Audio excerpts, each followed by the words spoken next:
Hey, folks, it's been a while. Welcome back to the Wave Affair podcast. My name is Greco, and today we're going to be continuing our little rundown memory lane as far as the rookie of the years go. Last one was pretty long winded. This one, hopefully, we can get through it today and rock it out because I think for the next couple weeks, we're probably going to be sparsely doing this because of the holidays and everything. So let's run through this and see how it goes. I'm excited to be here with the gentleman.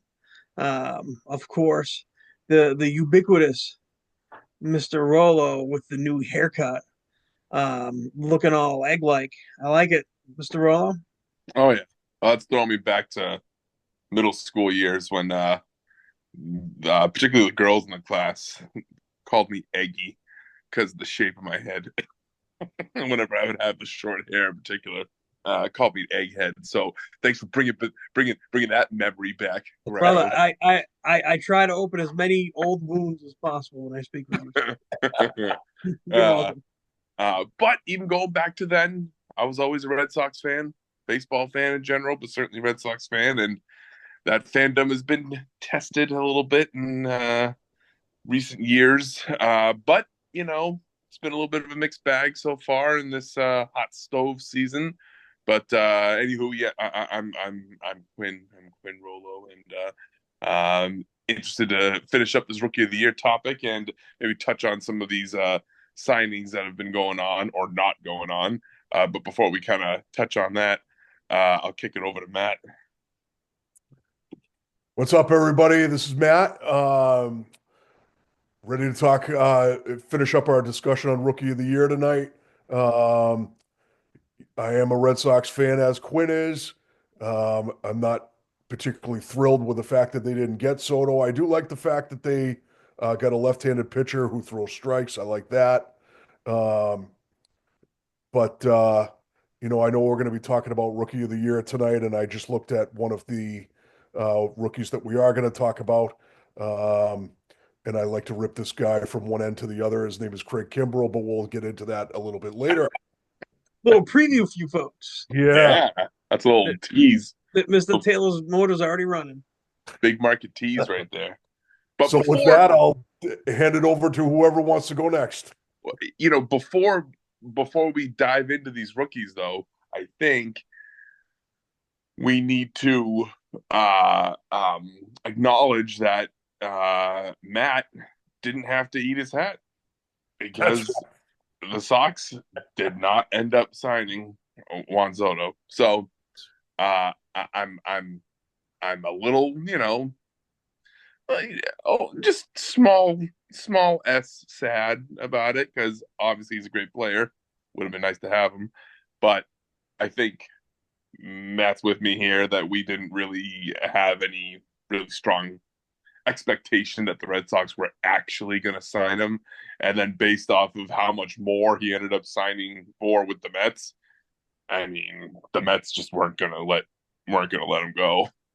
Having said that, I will say, and Greco, I can already predict what he's going to say. Like, oh, it's sour grapes is what is what this is about. What I'm about to say, but I promise you, it's not. Uh, I don't understand how he becomes the most highly paid player in the history of baseball when he plays on one side. Someone like Otani breaking the market the way that he did made at least a little more sense because he does both pitch and hit at an elite level. And yet Soto gets paid that much for being a great hitter and a decent outfielder. But I mean, Okay. really, he's worth that much? And that Let, many let, let, years, let, too. It's like, my God. let me ask you this. Okay, well, so or the number of years. How many years did Shinsuke Nakamura get? How many? Whoa, whoa, whoa, whoa. How many years did who get? I'm sorry. How many years did Otani the uh, 10. I can't Tani remember, to be honest with you. contract is a 10-year. Yeah, 10 years, get? Okay, 700 10 years. million. How old is he? He is Otani's age. Otani. Otani age. He is 30 years old. Okay, so he's 30 years old. So How old Soto's is younger. Soto? Soto's younger. He's like Yeah, Soto's 27, 26. 26. 26. Hmm. Yeah, he's 26. He's also a much better hitter than Otani. He's going to last longer than Otani. You're buying a lot more years of his prime than you are of Otani. That's true. And I want to throw this out at you. Where were you when your boy signed Manny Ramirez Mm. for league breaking numbers and did it for as many years as they did when that was outrageous? So that was 8 years, 160 million, right? Wasn't Right. the contract 2000 through 2008? I think at 20 million a year. Something like that. And I would argue that that was actually worth every single freaking penny. And you Mhm. know what? If you inflate it like we're gonna be seeing, right? Mm. So these contracts, Mm-hmm. by the time that Soto's done and he's 40 years old, he's probably gonna be getting paid maybe median pricing Mm. Mm. So contracts how at much that. was it for? Was it 10 years, 700? 765 million, I think, is what the final number was. Yeah. Yeah. Well, how many years? 12. I think it was 12 or 12. 13. It pretty much takes him to his 40-year-old season. Okay. All right. Otani's going to be 40 years old, Mm-hmm. getting paid that. And you know what? I would be surprised if he's a two-way player in 3 years. It was a 15 year. Yeah. 15. It takes him into four. Yeah. Yeah. Ay, And ay, now ay. now now extrapolate that out for average annual value though. Average salary is 51 million a year. So What's Otani's? Otani's would be 70 million a year. But Soto also didn't defer any of his money either. Right. No, because the Mets don't care. That's a Los Angeles thing, right? Mm-hmm. But Mm-hmm. 70 million a year compared to 50. In who broke? Oh, Otani's getting way overpaid.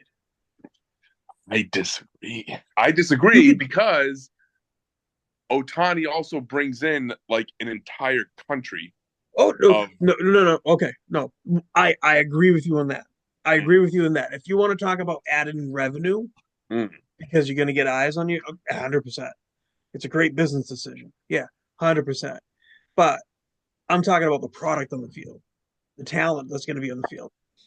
You can get somebody who can pitch as well as, or most likely better than Otani, and still put up those offensive numbers for cheaper than 70 million a year. You can get two players better than that caliber and pay less than that. Really? mm. Can you give You an don't think example? so? What would you say Otani's a better pitcher than what? Max Fried? Uh, Just to be no. topical? Mm. Uh, I know Max Fried might be a more value because he's left-handed. Um, Same age, by the way. 30 years old. Mm-hmm. 30. Mhm. Okay. What's the most games that Otani's won? Like 12, 13? So Max Fried's win-loss record is 73-36. It's pretty good.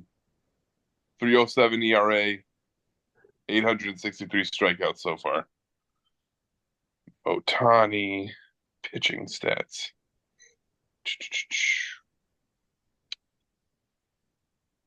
Otani's pitching stats. No, I don't want his hitting stats. Come on.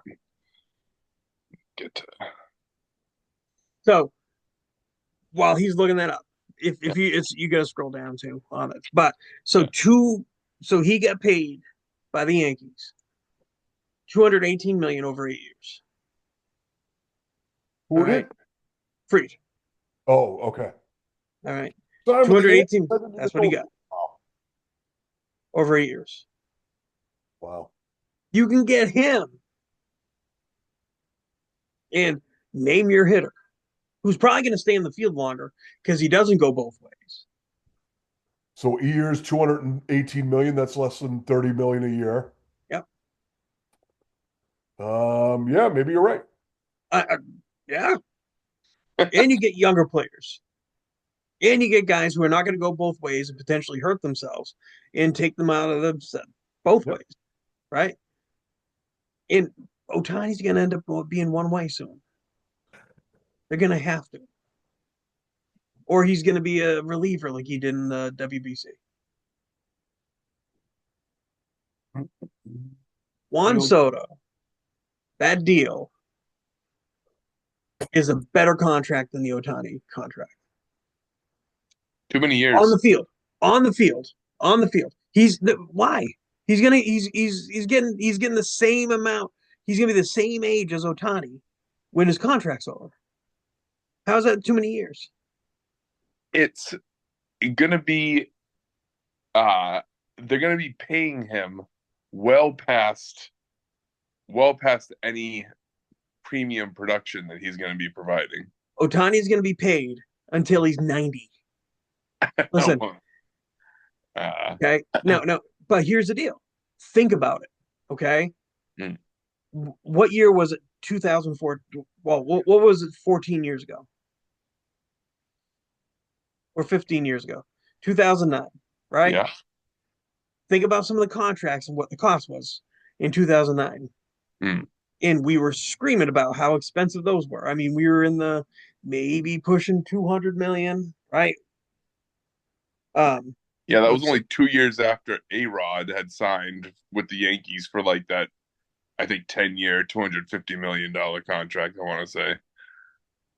so if you think that we're gonna go with that same kind of let me just look it up.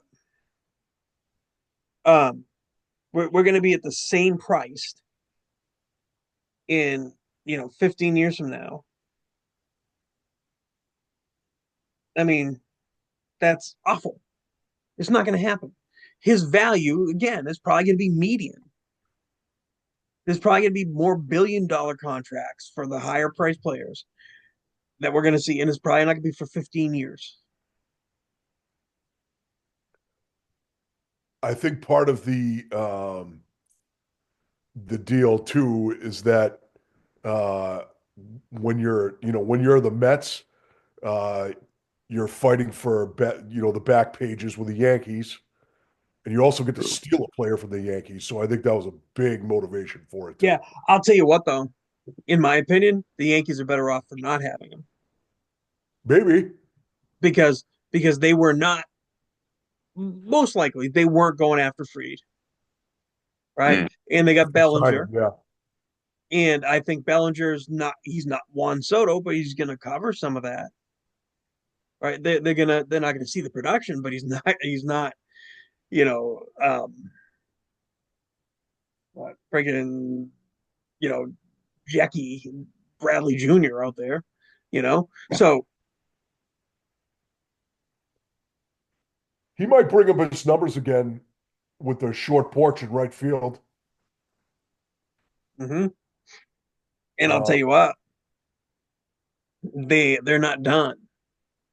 I think if they signed Soto, there'd be some lesser signings. You wouldn't be seeing some of these big splashes.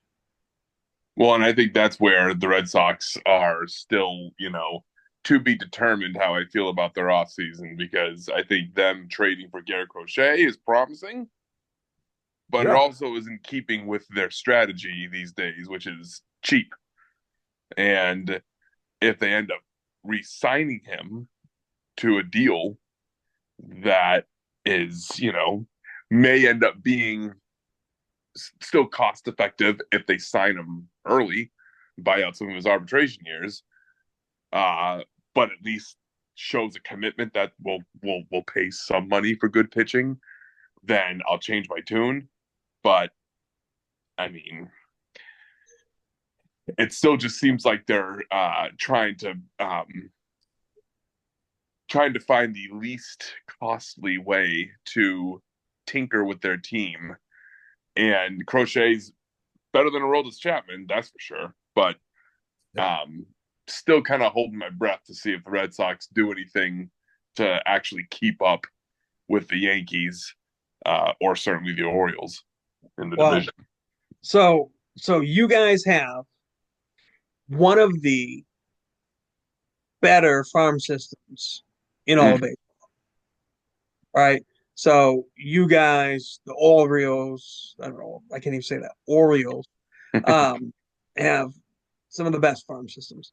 That being said, you are going through some bumpy parts. Remember the last time you guys had one of the better farm systems? Remember who you had in there?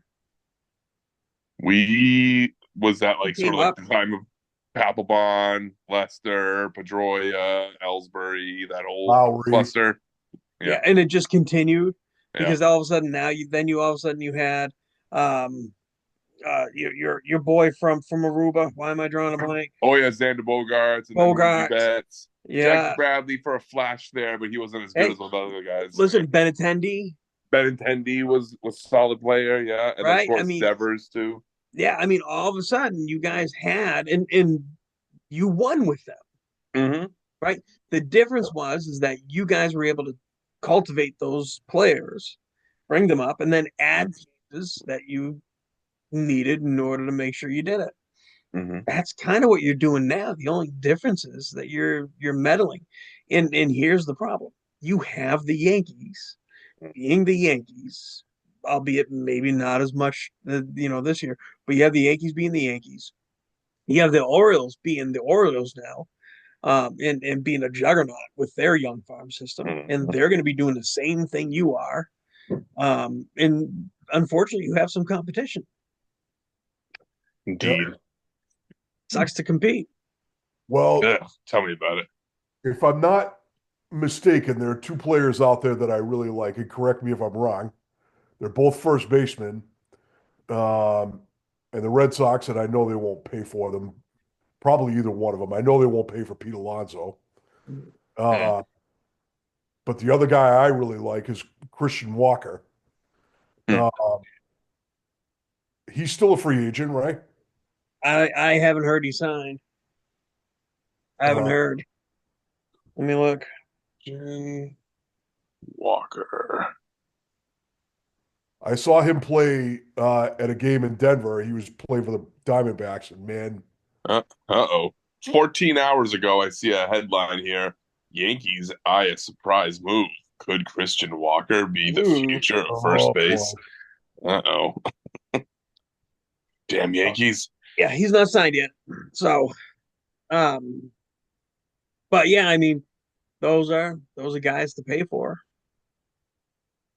And if they, well, either one of those guys, but Christian Walker in particular, because he's the best defensive first baseman in the game, they could actually have a guy that could actually play first base Imagine that. for the first time in what, 6, 7 years since Mitch Moreland, basically. I mean, Cassis plays first, right? I don't know how good he is when he He's plays. serviceable, I think. Certainly Yeah. better than freaking Bobby Dahlbeck or Yeah. whatever other jobber we've thrown at first base in recent years.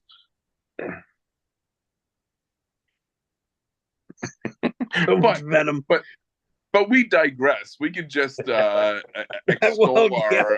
our fandom for the Sox by bashing them as as the day is long. Uh, but these rookies aren't gonna analyze themselves here. Yes, I'll try not to derail us No, anymore. that's good. That's Yeah, good. that's my Good. job. All right. Let's get into it. All right. So we left off in 2009. So Chris Coughlin, for the National League, and he was with the Marlins. I do remember that year, and I don't remember much from him after. Me neither. I mean, that guy. Number two that year was J.A. Happ, who was serviceable pitcher for a while there.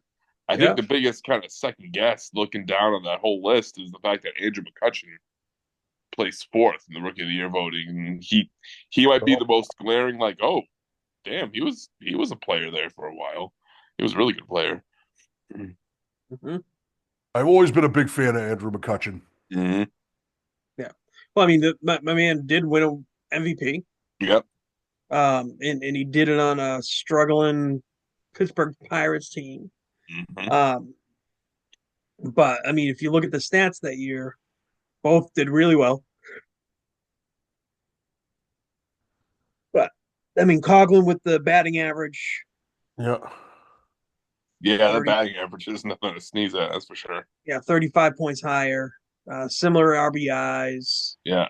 And he was also on um, kind of a surging, if I remember correctly, that year, Florida Marlins team. Um, Let me see what they did that year. Hmm. What was their Florida, 2009. Let's see here.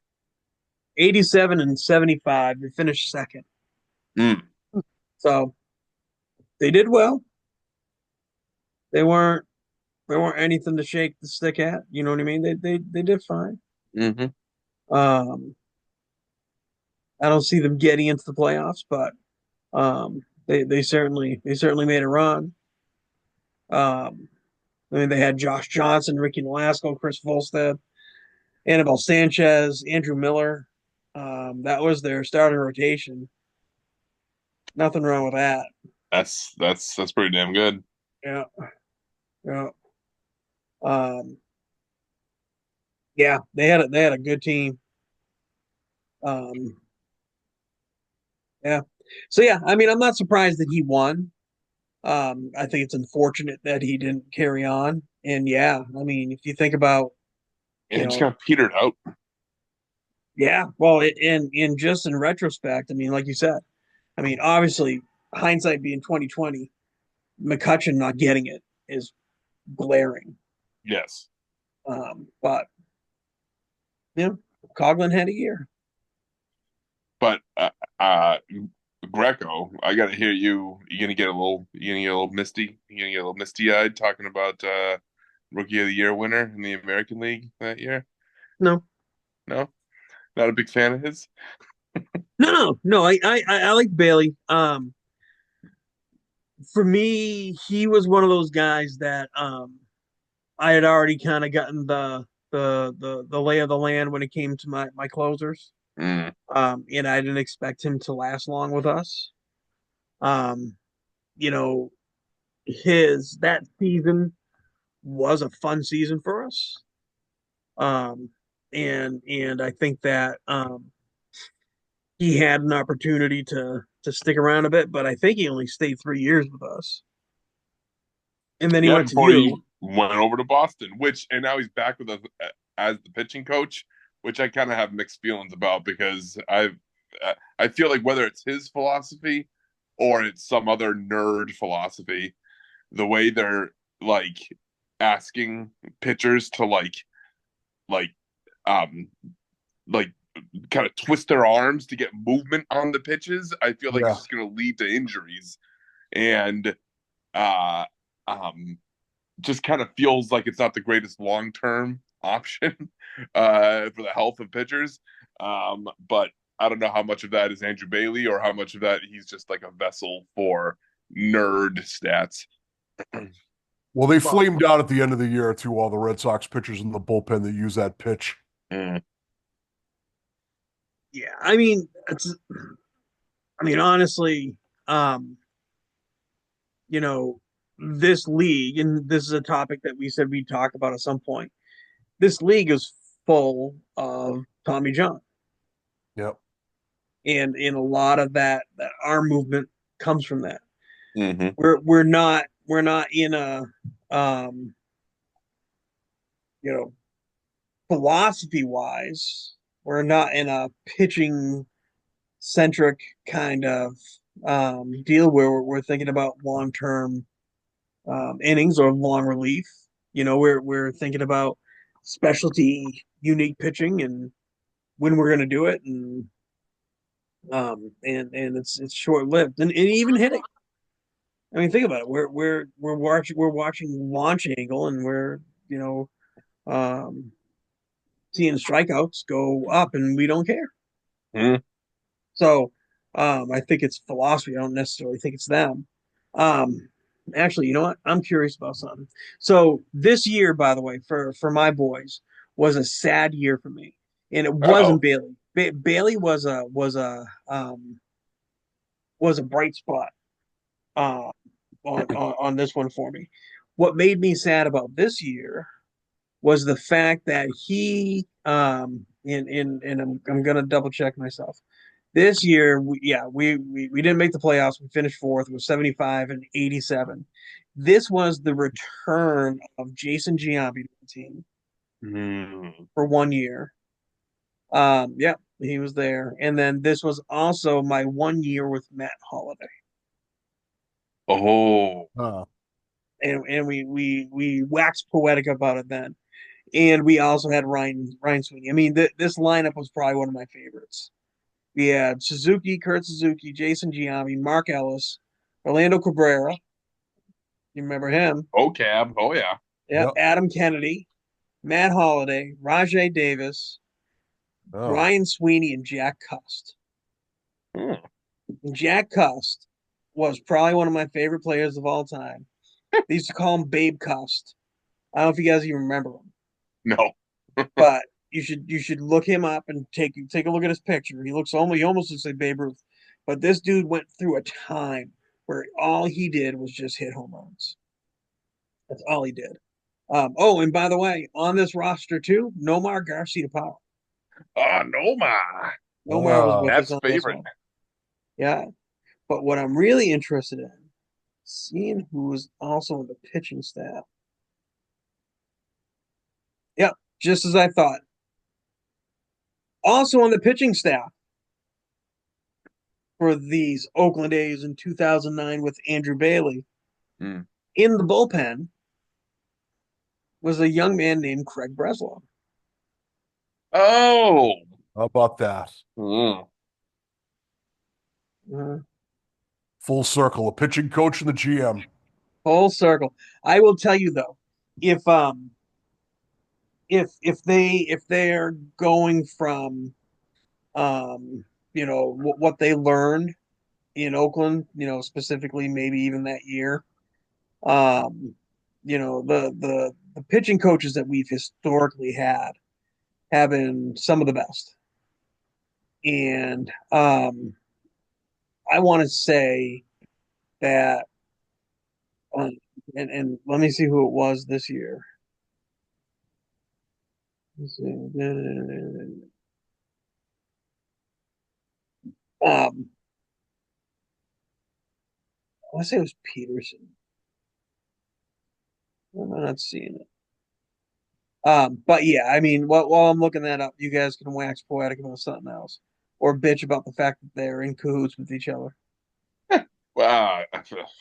I mean, Craig Breslow is another one that barely even to hear him talk, you wouldn't think he was ever a player because he sounds like one of these assembly line automatons that Just gonna say are, you wouldn't think he was a human. yes, He's like brilliant. speak like a human being for crying out loud. Like this is Brilliant this is the people thing don't. too, is that I don't doubt that he knows his stuff. Just like all these nerds know their stuff. But particularly when you're in a position like GM, when there needs to be some measure of like, public relations, can can can you can you can you stiffs learn how to talk like a normal person? For Like crying like out you loud. just did. It what? Like you were just talking. Yeah, exactly, exactly. Give it to me straight. This is why someone like Eck was so pleasurable to listen to, or like Remy was so pleasurable to listen to, because they knew their shit, but they also they peppered their knowledge with, you know, fun little kind of euphemisms and fun little kind of turns of phrase that that that made you like them a little bit more. And they didn't sound like, and now I'm kind of transitioning to the color commentary, but freaking Kevin Youkilis is a bore in the booth. And some of these guys are just like, talk like human beings, for crying out loud. Humans still play these sports and watch these sports. Can you please talk like them? So Craig Breslow, he may know his stuff, but I'm not convinced that he is not an android. I'll just say that right now. Well, so I actually just got my answer about pitching coach, and it's better than I expected. It was actually Kurt Young, and he's known to be one of those guys who could just develop pitchers. So hopefully they took something out of him. But not to turn this into the Red Sox shit show. Let's move on. Any surprises on the names underneath? No, Pretty I'll just say the one guy when we first signed him, I thought it was a fucking ridiculous signing, and I was completely wrong about it. Was Porcello. He pretty turned Ricky. out to be one of my favorite pitchers. Mm-hmm. Even when he pitched poorly, and he didn't have like super hard stuff, so he would get hit, but he threw strikes and he had a rubber fucking arm. Mm-hmm. He Um, again kind of reminds me of that. I don't know if it's a Belichickism, but I like it. The best ability is dependability, mhm. reliability, and Yep. he wasn't the greatest, but he was solid and he made his starts, and he did win a Cy Young for us, Yep. which is kind of strange to think about. I think it was probably one of the weaker years in the year that he won it, but he did win that Cy Young. Man, let me remember what year that was. That was in 2016. Yep. So I mean, that's nothing to sneeze at. He was a really good pitcher for us. Yeah, yeah. But I do remember I was similar to you, Matt. I thought he was going to be Matt Clement all over again when Yeah. we signed him, because Matt Clement was another guy who like flashed with the Cubs, I think it was. Yep. And then when we signed him, I was like, okay, maybe. And then he took that line drive off the dome, and he seemed like he was never the same after that, which you can Yeah. understand how that might happen. But I guess you wouldn't fully know how much that had to do with it versus how much he was just not as good as the contract seemed to indicate. And I thought Porcello was going to be similar, but Porcello ended up, I think, largely living up to it. Oh, Certainly absolutely. more than Clement did. Yeah. Well, Clement couldn't throw consistent strikes. Yeah. And speaking of people that can't throw consistent strikes, are we at 2011 yet? Oh, Not we're quite yet. almost there. Yeah. So let me just make some Chopping at the notes here. bit. So Elvis Andrews. Elvis Mm. Andrews, I remember he came up with a lot of hype. Him and Profar. And Andrews I ended up loving as a player, even though he played for Texas. He did come over and to the dark side and play for my boys for a while, and I enjoyed that. But what surprises me is when you look at the first place votes, and I get it, he's a closer, but you're talking about a guy with a 6-3 win loss, 184 ERA, out of 83 innings pitched, 91 Ks. And then you got a guy with 267 batting average, 6 home runs, 40 RBIs. And yeah, he's at a premium position, which I appreciate. We all know I love my shortstops and catchers. Um, but then you look at a Porcello, right? So starter, get it, 14-9, 396, 170 innings pitched, 89 strikeouts compared to 91. Mm. And then even, looking at that and saying Porcello demanded 40% of the votes, Andrews 41%, and Bailey only got 55. I mean, he won, but he only got 55 with a 184 ERA and 91 strikeouts. So I just thought that was interesting, and I think it highlights how hard it is for a reliever Mm. specifically to win votes. And I think too, if I'm looking, he pitched 83 innings is a lot of innings for a reliever, if Yeah, I'm gauging that correctly. specifically a closer. Mm. Yeah. So he didn't start the season as a closer. He ended up Ah, going to the bullpen, okay. um, and kind of assumed that role. And it was, I mean, well worth it. Now, the funny thing that ended up happening, and this is all I'll say about Mr. Bailey and his tenure with my guys. I knew he wasn't going to last long, and I knew he was going to end up being fodder for the trades. And do you remember who we got from you guys for him? Mm. Let's see. Does that ring any bells? Do you know? I do. Oh, I don't. I don't recall. Who was it? Well, the big get from it was Mr. Reddick. Oh, Oh, okay. okay. Reddick ended up being a good player for you guys. Yeah, he did. He was. And in fact, some of the better seasons that we had, and looking at some of the teams, he was a huge part of that. Um, you know, specifically say like the 2013 season. Mm. We had some pretty Cinderella moments at the end. With Cespedes, um, Jameel Weeks. We had him for a while. We had Reddick. We had Coco Crisp, another one of your boys, Johnny Gomes, Coco. Yeah. before he went back to you guys. Mhm. I mean, we had some pretty stellar guys. The beginning of Josh Donaldson, he started coming up for us, and this was kind of the beginning. We ended up grabbing somebody who ended up being one of the better moves that we made as far as closers go. One, we ended up bringing up Sean Doolittle, who ended up Mm. being the guy who really kind of took the reins for us. The other guy we ended up getting, where is this boy? Hold on, where is he? Graham Balfour. Oh yeah, ball Uh, four. Remember Balfour? yeah. It's an Yeah. unfortunate last name for a pitcher. Well, he didn't throw a lot of them, specifically in those years that he was with us. Mm. He was fantastic for us.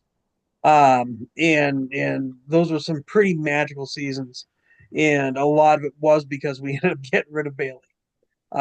So you're welcome, and I'm glad he did well for you by saving all of 9 games, I think, in 3 years. Well, yeah, like he was Plan A, I think, for being the closer in 2013 when he got injured pretty quickly, and then that ended up being we ended up stumbling into Koji Uehara like a third of the way into the season, and he just ended up being like freaking unhittable. Yeah, Yeah. yeah, and Dominant. he had one of the cooler colors for gloves. He had Yeah. one of the The cooler the, the colors for gloves. yeah. Uehara's glove was like that white camel kind of Oh, color. It was really neat. I don't recall that. The only glove I Oh, ever remember was Pedro's bright red glove. you would. All right. So we ready to go on to 2010? Indeed. Indeed. All right. Wax poetic. Go ahead, boys. Well, we got. I mean, if anyone's going to wax poetic, I sort of feel like it's got to be Greco, given that one of the rookies of the year here, the NL rookie of the year, is Buster Posey at one of your beloved positions. Oh wait, I forget. Even though he's a catcher, he's on the Giants, and you hate the Giants because they steal all the shine from your boys. That's right. They do. But I will tell you though that Posey is one of those guys that I think class wise, one of those consummate professionals, one of those catchers that you wanted on the field offensively too. Mm-hmm. Did the whole Joe Mauer thing where to keep him on the field and give him a break, he went and played first base. Excuse me. And now he's with the front office in San Francisco. Um, Ugh. and I think he's one of the brighter guys. And it's a shame his career didn't last too long, but Mm. I think in that short of a career, I mean, he's a Hall of Famer. I mean, I was just going to say, do you think he's first ballot, Greco? in my opinion, I don't. I think he'll get in first ballot. I don't necessarily. I would say second or third for him, at least in my Mm. mind. But I do think he'll get it. I mean, he's only 37, which is It's nuts. hard to evaluate catchers Yeah.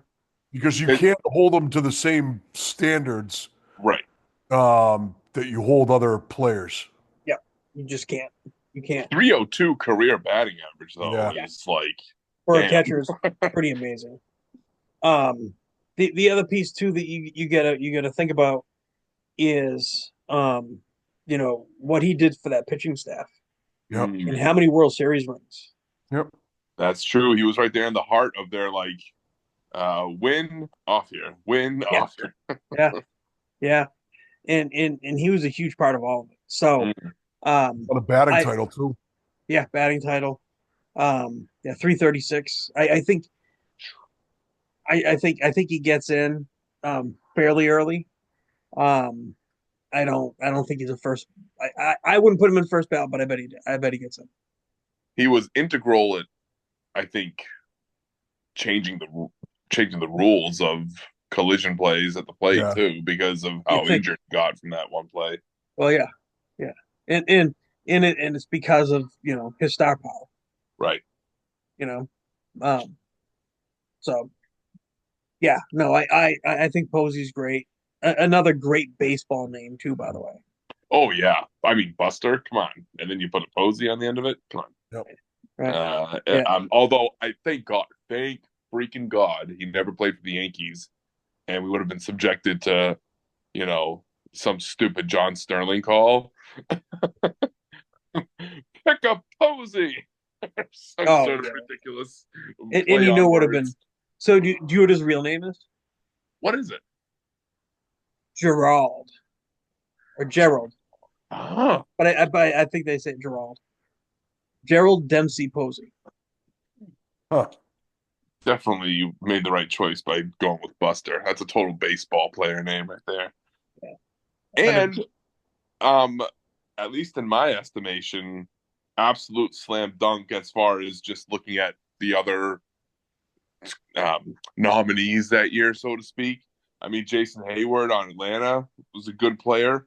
You could see that he was actually he was pretty close in points. Like he got Yeah, 107 points. So and I would say that's right. yeah, he He had a was a great good, season. yeah, great season and a good player. But again, I think that's where you get to the positional difference that I know you always talk about and kind of how much Yeah, like um how much impact a really good catcher ends up having on the whole game. Uh, um, but everyone else, like I recognize some of these guys, certainly like Starlin Castro, yeah. Jaime Garcia, yeah, Gabby Gabby Sanchez. Sanchez, yeah, Yeah, I but mean, like none of them. Neil Walker, Ike Davis. I mean, this is a good set of rookies. I mean, but I agree. Buster Posey, Mm. Jason Hayward, definitely 1 and 2 in my book. I mean, I'm gonna need you guys to help me out with the freaking American League that year. I know the name Neftali Feliz. I see that Yeah. he won pretty decisively the Mhm. Rookie of the Year that year. That's Yeah, fine. Austin Jackson, I recognize, but who the hell are the rest of these jobbers? I mean, Danny Valencia. Um, he he had some potential there. I mean, Wade Davis was a good pitcher for Tampa for a while. I'm surprised you don't remember him too much. Royals. Um, hmm. what's that? He was part of the three-headed monster in the back of the bullpen for the Royals. Or Yes, am he I was. thinking? Yes, he was. Yes. Yeah, when they won the World Series. Yep. Yeah. Hmm. Brennan Bosch. He was another guy that probably have some potential, but didn't work out. John Jaso. He's one of my all time faves. He ended up coming to us um, from Tampa. Yeah. I remember him, left-handed hitter. Yeah, yeah, good catcher. Ended up being a journeyman, but he was all right. Maddox Orioles. Yeah, I remember him. for Baltimore. He came up with um the other man, and why am I drawing a blank tonight on all these guys? Um, Ended up pitching for the Cubs in the World Series. Was their ace. Ended up Oh, going to Philly. Why am I drawing a blank? Arrieta. What's that? Arrieta. Yeah, Arrieta. Him oh and yeah, yeah. Arrieta came up on that at least around the same time, and they were supposed to be like the guys Hmm. um, for Baltimore when all that came about. But he ended up not having the career that I think people were expecting. Hmm. Yeah. I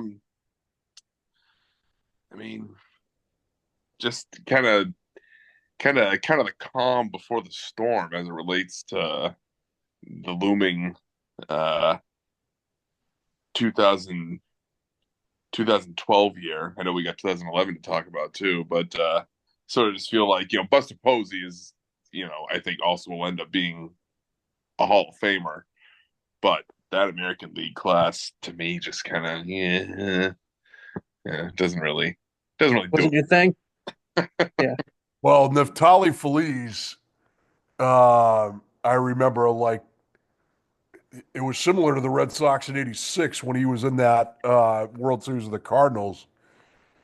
He had Yeah. like at least 5 or 6 pitches with one strike to go for the Rangers World Hmm. Championship, and he couldn't get it done.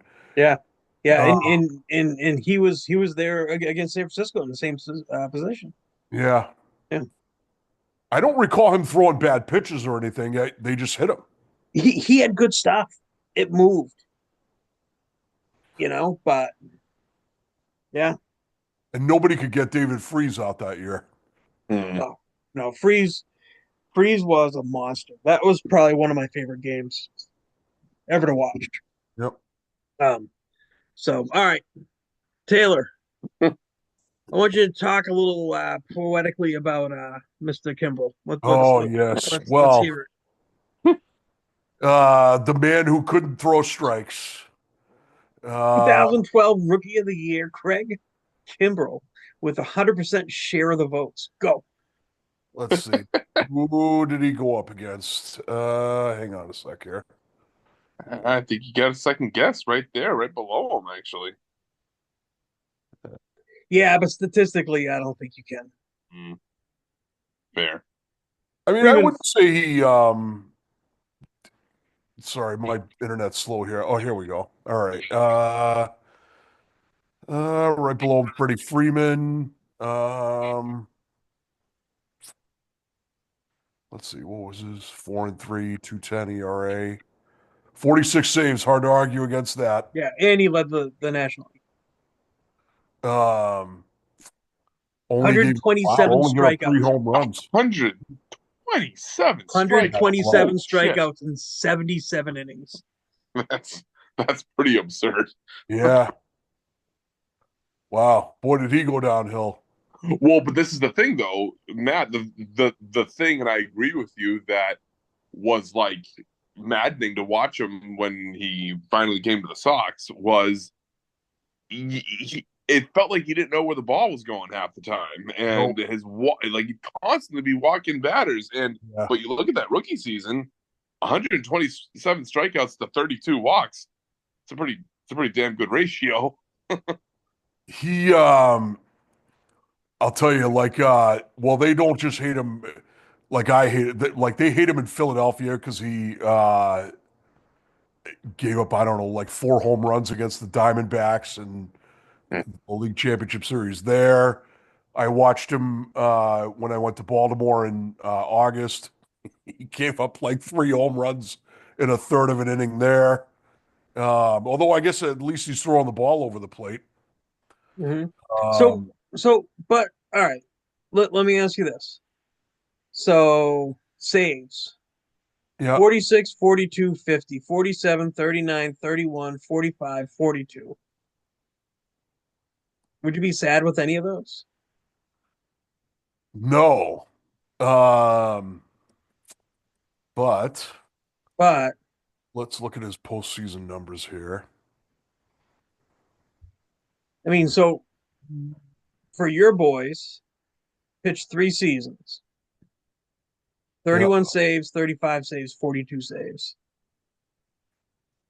126 strikeouts to 14 walks in one season, 96 strikeouts to Wait, 31 really? walks Wow. in another season. What was wrong with his control with you guys? Let me look at his. 83 strikeouts and 30 walks. Let's see. What was his problem? Uh, 143 ERA, 274 ERA. I mean, do you want him to walk on water? Like, what'd you want from him? He was a heart attack closer. It was yes. a feel thing. Again, we want to slip into Statner territory, and you look at numbers, and the end result certainly looked good. And at the end of the day, I felt like there was a little bit more obviously exhales of like, whew, got through that one. Then Well, there were like, what the hell happened there? But but there were but there were way too many that just kind of felt like what why can't you just like it feels like he has the stuff to just shut guys down, and there would be times where he would just be breaking I off know these he sliders. only 127 strikeouts. That stinks. Good well, I question. think it's interesting that his numbers regular season are better than I thought. I used to call him 3-0 Kimbrel, because he would constantly fall behind 3-0, 3-0. And then he'd have to work his way either out of, Mm. getting a walk in there or, giving up a hit or whatever. It's kind of like I used to call Jason Varitek 0-2 Varitek because he would fall behind 0-2 on every fucking at bat. Uh-huh. Um, but I think, let's see, postseason. He He had had six six, saves, yeah, for when in the World uh, Series year. but I think he had, let's see, let's see. 10 innings pitched, 385 ERA. I mean, here's the other thing that I don't think a lot of people think about. When you're in the World Series or you're in the playoffs, Yeah, pitching stats should be not as good as they normally are in the regular season true, because You're you're because facing you're the best facing facing the the team. better best. teams. You're facing the best. In 10 innings pitched, he had 10 strikeouts. He had some earned runs. He had 2 home runs that he gave up and 8 walks. But I'll tell you what, he won the World Series That's a lot of walks. and he had 6 saves. Let's see. Whip 1.714, 2.0, and 1.154 in the 3 series. That's astronomically high. So, Uh, so did you win the World Series with him as your closer? yes, we did. Thanks to Andrew Benintendi. Oh, Benintendi, In one game. he saved it. He saved that one game, yeah. Yeah, with that dive, with that catch, like Yeah, barely off the ground yeah, against the Stros. That was a I hell of remember a that. play. Yeah. Yeah, yeah. And was that a hard hit ball? Yes. I remember it being a long line drive, if I remember correctly. See, I remember it being a bloop. It was kind of in between, I feel like. Like I felt like it did look like it had a base hit trajectory to it. Kind of one of those classic over the infielders clearly, and that it would just kind of like bloop, just kind of like drop right there in front of the left fielder. But he just dove and made that great play. Well, here's the deal. So with Kimbrel, full disclosure, not the biggest fan of him. I like him, but I'll tell you what, the revisionist history of you Boston fans is nuts. My man pitched phenomenal for you guys for 3 years, and you just poop on him. I love it. I love it. Yep. All right. So I will say though, he had one of the douchiest little setups one. there on the Yeah. mound. Yeah. Uh like he's some sort of gunslinger. Like, settle down, Kimbrel. Yeah, he stuck his fucking stupid arm out like that. Listen, if I could throw 127 strikeouts in 77 innings or 60 innings, whatever it was, and I had to start hanging my arm, I'm doing it all day. Nobody sat there and gave Tiant any trouble with his little corkscrew. Yeah, well, Well, I he guess didn't that's have an why you got to do a little hip swivel when 11.57 you're ERA stepping against into the the box, Yankees. right? I didn't understand a single word you guys said because both you Red Sox fans just want to talk over each. Go ahead, Matt. Well, Louis Tiant didn't have an 11.57 ERA against the Yankees in the ALDS, There or a it is. We found it. 4.50 or a 4.15 We found it. That's what it is. or a 2.0 whip. What he did against the Yanks. That's what we got to worry about. Like it. I like it. All right. You want to go to the American League? Yep. Let's see. So Hellickson Hellickson. won. He had a great season. Yes, he did. Uh, I mean the losses are what they are, but he had a great Two season. 295 in the AL East. Yep. That's Yep. definitely nothing to sneeze at. Yep. Trumbo was that up and coming power hitter who I hated to see. Mhm. He and he continued for a while like that. Ended up with a pretty decently long career. Hosmer, I've always been a big fan of.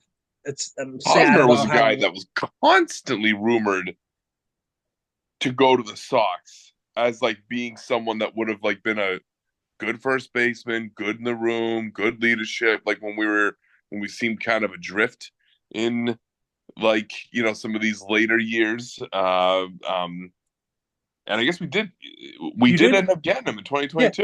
I was yeah, going That to you had say, him. we did have him, I thought. Yeah, that yeah, you totally. got him. You got him from San Diego. I felt like we should have gotten him sooner than that, though, because I feel like there was a lot of scuttlebutt around us needing to trade for him prior to that, and it just seemed like it took us forever to actually get him here, and Yeah, then we let him go. yeah. He's Well, part he of the he Hot wasn't. Wives Club, too. Mm. I never saw his wife. Casey McDonald. I don't know who that is. She was on Nesson for a little while. Another reason to have him up here. Yep. Um, yeah, I mean he was one of the better first basemen. Yep. You could just see his leadership on the field too, especially um, with Kansas City. And then he went down to San Diego for that big money, and it just didn't pan out for him. But I mean, San Diego is a huge field, and it plays big, and I think that hurt him. His batting average never really recovered. Also, San Diego's where ball players go to die. Well, they don't even like exist anymore, right? Play too late. It's past Mr. Exactly. Rolo's bedtime. Yeah, yeah. Yeah, Uh-oh. yeah. Who else? Who else on here is interested in you guys? Well, I mean, Nova kind of rings the bell because he, played for the Yankees. Mm-hmm. these other names, I don't know if these other names kind of slip a little bit more into jobber territory as far as I'm concerned. All right. So, I mean, Pineda, I remember him primarily because he was on, Seattle and had to deal with him for a while, and Yeah. he was a good pitcher. He was. Um, you know, Ackley, I thought was going to be better. Then he ended up kind of going. But yeah, I think the next year is the more interesting one. Tell me about it. Uh, I mean, when I clicked on each of these guys, and not that again, I'm loath to cite the king of all nerd stats war, but if, to whatever extent we want to put emphasis on that stat as being a hallmark of how great a player is, to click on Bryce Harper and see for his career that his WAR is 51.1, you're like, oh, that's pretty damn good. And then to click on Mike Trout and see that his is 86.2, I'm like, what the hell? Yeah, yeah, So even just going off of that metric, it really kind of indicates how just like rawly talented someone like Trout is. But I will argue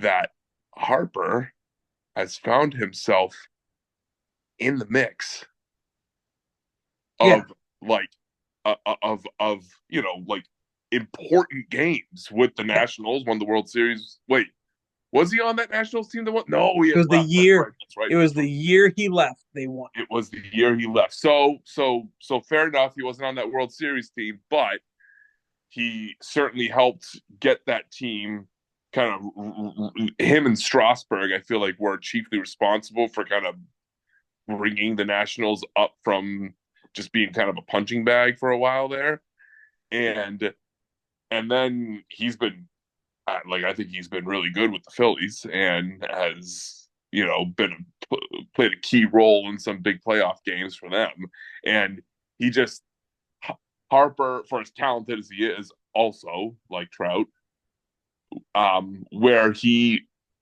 doesn't maybe have as much of that raw ability that Trout does.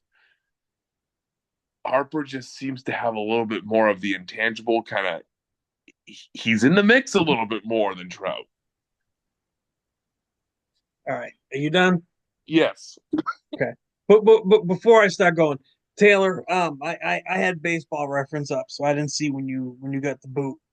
Um, did you hear the war numbers from Rolo? I did not. All right. Let me just reset this for you, Matt. So in clicking on this year, 2012, I'm like, well, it's going to be a good discussion. And I just look at the career WAR stat for Bryce Harper so far is 51.1.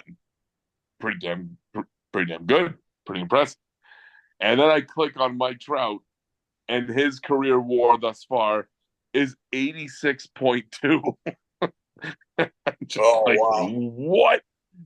So that's what kind of led me into the discussion that you I think must have rejoined us in, where I'm like, Trout, I think certainly by a lot of metrics and including WAR, and certainly by probably a lot of eyeballs too, which I'm sure Greco is going to argue, is better than Bryce Harper. But Bryce Harper has had the chance to, I think, show off more intangibles.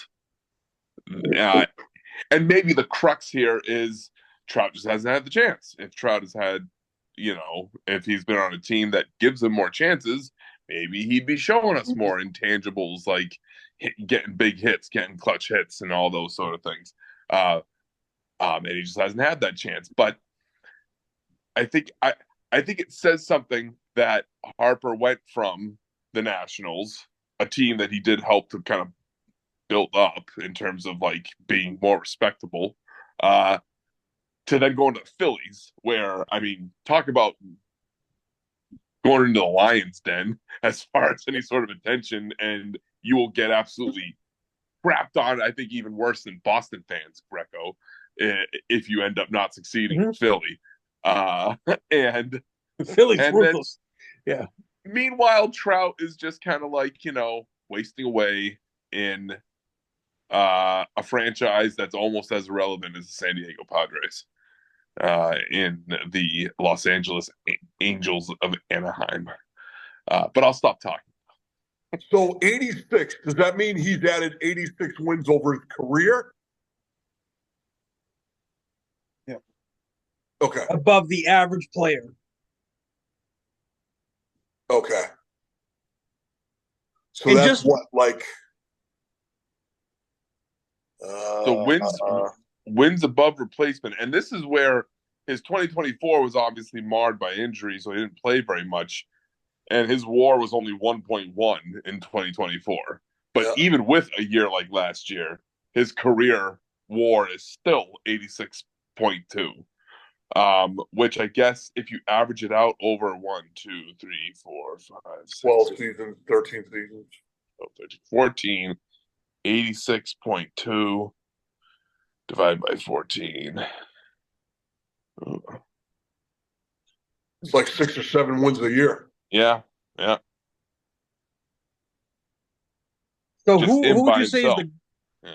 who would you say is the greatest baseball player of all time? Greatest baseball player of all time. Gosh. Would you say it was Babe Ruth? Babe Ruth is certainly up there. That would be the first guess I had, yeah. Yeah. All right. So he played for 100. I'm sorry. He played from 1914 to 1935. So 21 seasons. In those 21 seasons, his total WAR was 162. Okay. Over 21 seasons. So that's like 7 to 8, right? Or 7 maybe Around a there. year.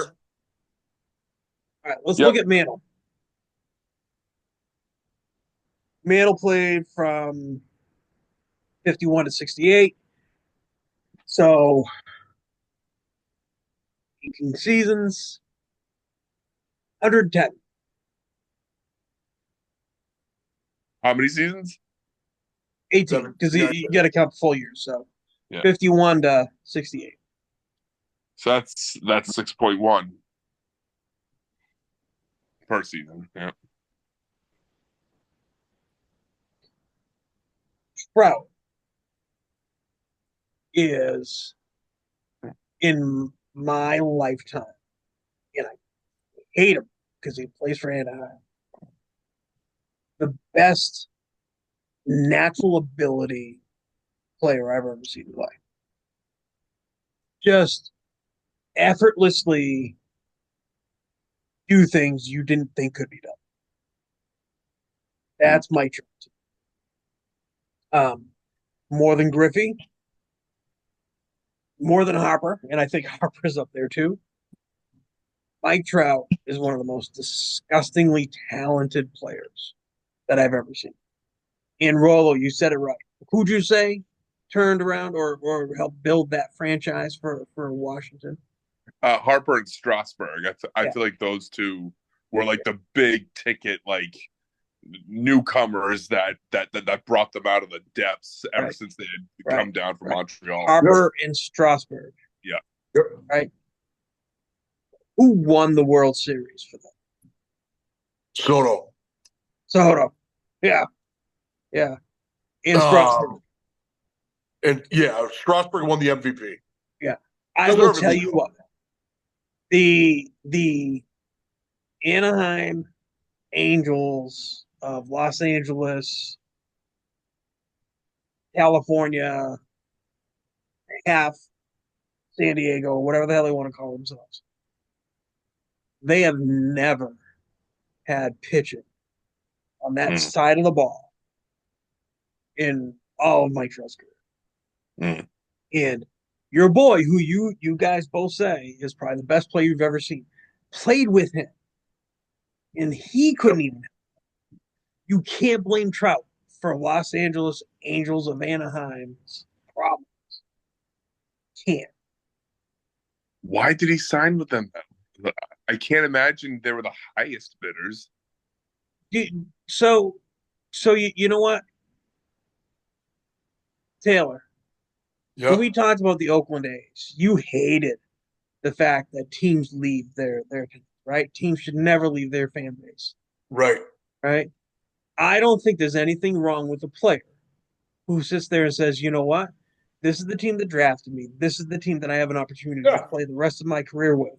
And I'm going to play for them. Mhm. And I'm going to drink the Kool-Aid that they tell me they're going to make me a winner. Because you know what? He's been promised that they're going to win. They're going to do things. They're going to play. I mean, they go out and get Anthony Rendon and pay through the nose for him. And my Yep. man doesn't even like baseball. That's Yeah. not Mike Trout's fault.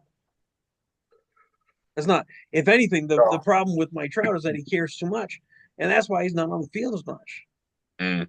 He's got that Griffey mentality where he's just going to crash through a wall to try to make a play for somebody, whether they're down by 10 because their pitching staff sucks or they're up by 40. My man plays the same way.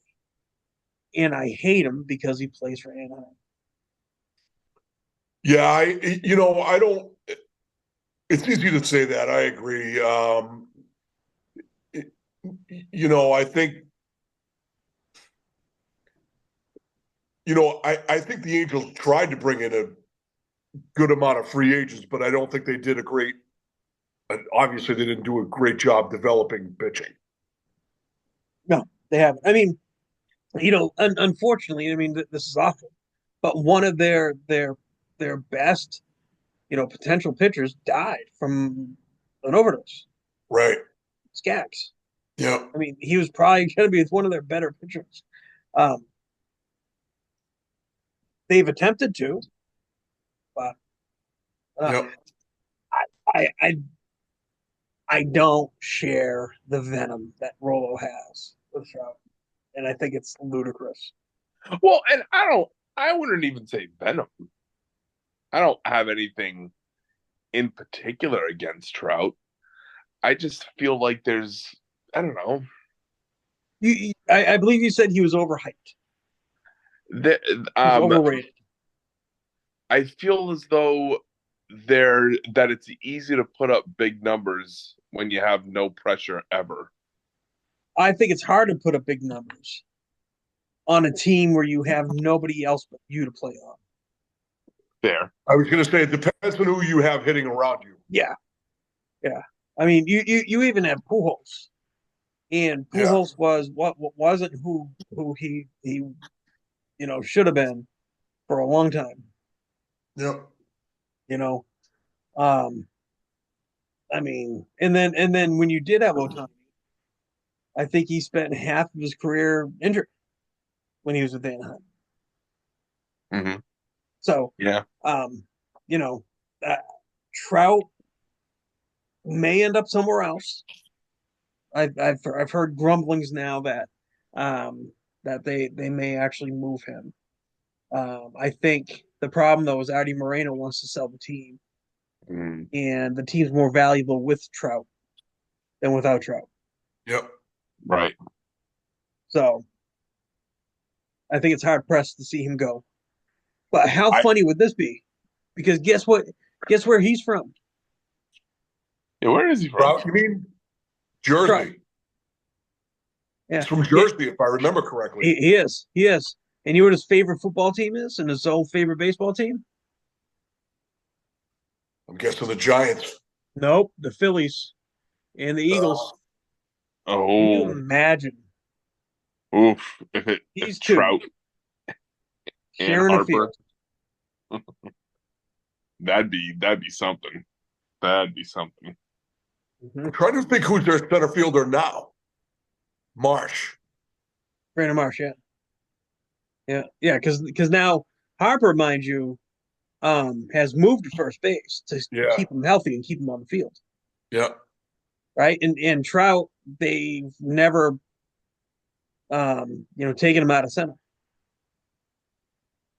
So I think that they need somebody to go in there and relieve him and put him in right or left, or let him DH, or because he has the opportunity to put up some pretty historic numbers. I wanted to see, you guys were asking you asked who the greatest player of all time is, Yeah. Greco, and I don't normally do WAR stats, but I thought a guy that would be have a higher WAR. Um, I've always felt that I think the greatest player of all time is Hank Aaron. Mm.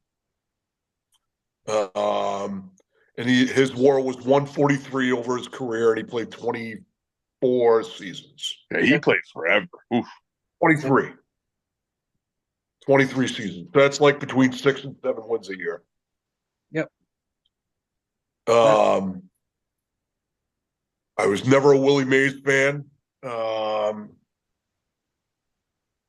I think, he is talked about the way he is, but obviously he's a great player. But I think he's talked about as more than Hank Aaron because his hat flew off and he made that catch in the World Series. Mm-hmm. But I don't think he was as good a player as Hank Aaron was. I'd agree with that. I mean, I think WAR is probably the best we can get to look at numerically and judge holistically somebody's career. I don't think it's a perfect rating, but I think it's probably the best we can get.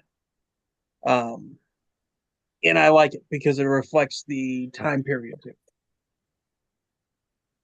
He had over a 9 WAR 2 seasons. Which one? Hank Aaron. He had a 9.4 WAR in 61 and a 9.1 in 63. Yeah. Trout had 10.5 in his rookie year. Wow. 9.6, 10.5, 9.9. And then he had 8.9, 7.7, 7.9, 6.2. I mean, the dude can play. So with WAR, right? Could that be skewed because the average player might be not as good now as it was back then?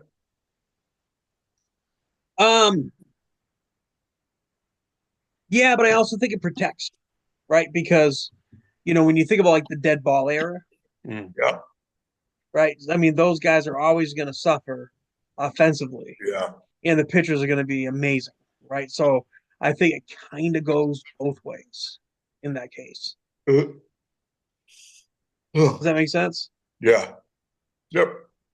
So, I mean, in the end, this is probably the most boring, um, rookie of the year votes, even though, Trout won handedly, and he should have. But two of your boys were on the list there, Yeah, including Cespedes and Jared Parker. Jared Parker, I thought was going to be the next coming from my pitching staff. I thought he was going to be the next Tim Hudson, and boy, was I wrong. But he was another guy that I thought of, and this is really just inside because I don't think anybody really remembers Jared Parker, maybe beyond me. But he was kind of like the Mark Pryor to me, where he had so much potential, but he just kept on getting hurt. And he had one significant injury that just kind of ended it. But Cespedes, man, Cespedes for the rest of us. Yeah, he had a wonderful season. His first year with us. But Trout was, I mean, he led the league in runs, stolen bases, hit 326, had 30 home runs, 83 RBIs in 139 games as a rookie. Stud. It's not even fair. It's not even fair. Harper Now, interesting. I don't know if you guys knew. Do you remember what Harper's original position was? Catcher. Yeah, Really? yeah, he was a catcher, Huh. and they moved him because they thought his offensive upside was better than what he could do behind the plate, and they didn't want to lose his bat Mm. to a catcher's body, and that's why they made him an outfielder. But he was drafted and came up as a catcher. I've liked him as he's gone on in his career. I've liked him more. I didn't love him when he first came out, but I've liked him more in watching him with the Phillies. Yeah, yeah, I think he's taken that ownership role with the And in all honesty, I haven't seen a lot of. I don't watch a lot of Trout because I never see him play. Yeah, nobody does. And that's the problem with it on the West Coast Uh-huh. is that everybody's in bed Uh-huh. except for the West Coast. And you know what team anybody's not watching?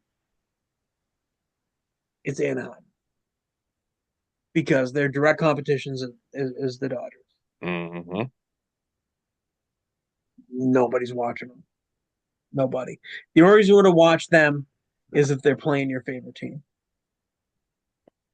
I feel like Harper is someone who hits that sweet spot of like he almost could border on being a punchable face if he wasn't as like clutch and as embracing of the spotlight as he is in a good way. Like, like if he ended up failing or falling flat in his face too often or choking too much, you just kind of be like, all right, guy, like you don't think you're as cool and great, you're not as cool and awesome as you think you are with your fancy hair flip. I don't even know if he still has the lustrous locks that I'm Oh, so it changes all the time, but yeah, he does. He does. yeah, but um he could easily teeter into that territory, I feel like. But it's like and I feel like there has been a time, particularly with the Nationals, where it was maybe kind of teetering there. But but but I feel like I've fallen a little bit more onto the side of like, you know what, he just knows that he's hot shit and he tries to live up to it and he competes and he's gonna play hard and kind of own it and say like, all right, I'll embrace this. I'll embrace the spotlight and take the bad with the good that comes with it and just kind of roll with it best I can. Like that's at least what I project upon him. And I sort of feel like emblematic of that is him going to Philly in the first place. So I feel like you don't, unless you're completely obtuse and don't know what the Philly, fan base is like. I feel like most guys would know what they're getting into if they actually sign Well, with a especially team since like that. he played against them for almost 10 years. Right, right. And they weren't cordial to him. Mm. They weren't like, hey, look at guess what? Bryce Harper's up. It's great. You know? Yeah. Yeah, I mean the other piece of this too for him is that he has for as gritty and as as much as my man is um you know kind of a hustle guy. Um there's been that prima donna thing Right, right. where he was on Sports Illustrated at 16, just like LeBron, right? Mm-hmm. Mm-hmm. But I'll tell you what, you look at that left-handed swing, Mm-hmm. and that thing is gorgeous. Mm-hmm. That is a beautiful swing. And when he gets a hold of something, it's it's gone. It's gone. So yeah. This is probably one of the most historical years for rookie of the year winners Mm-hmm. that I think we may ever see.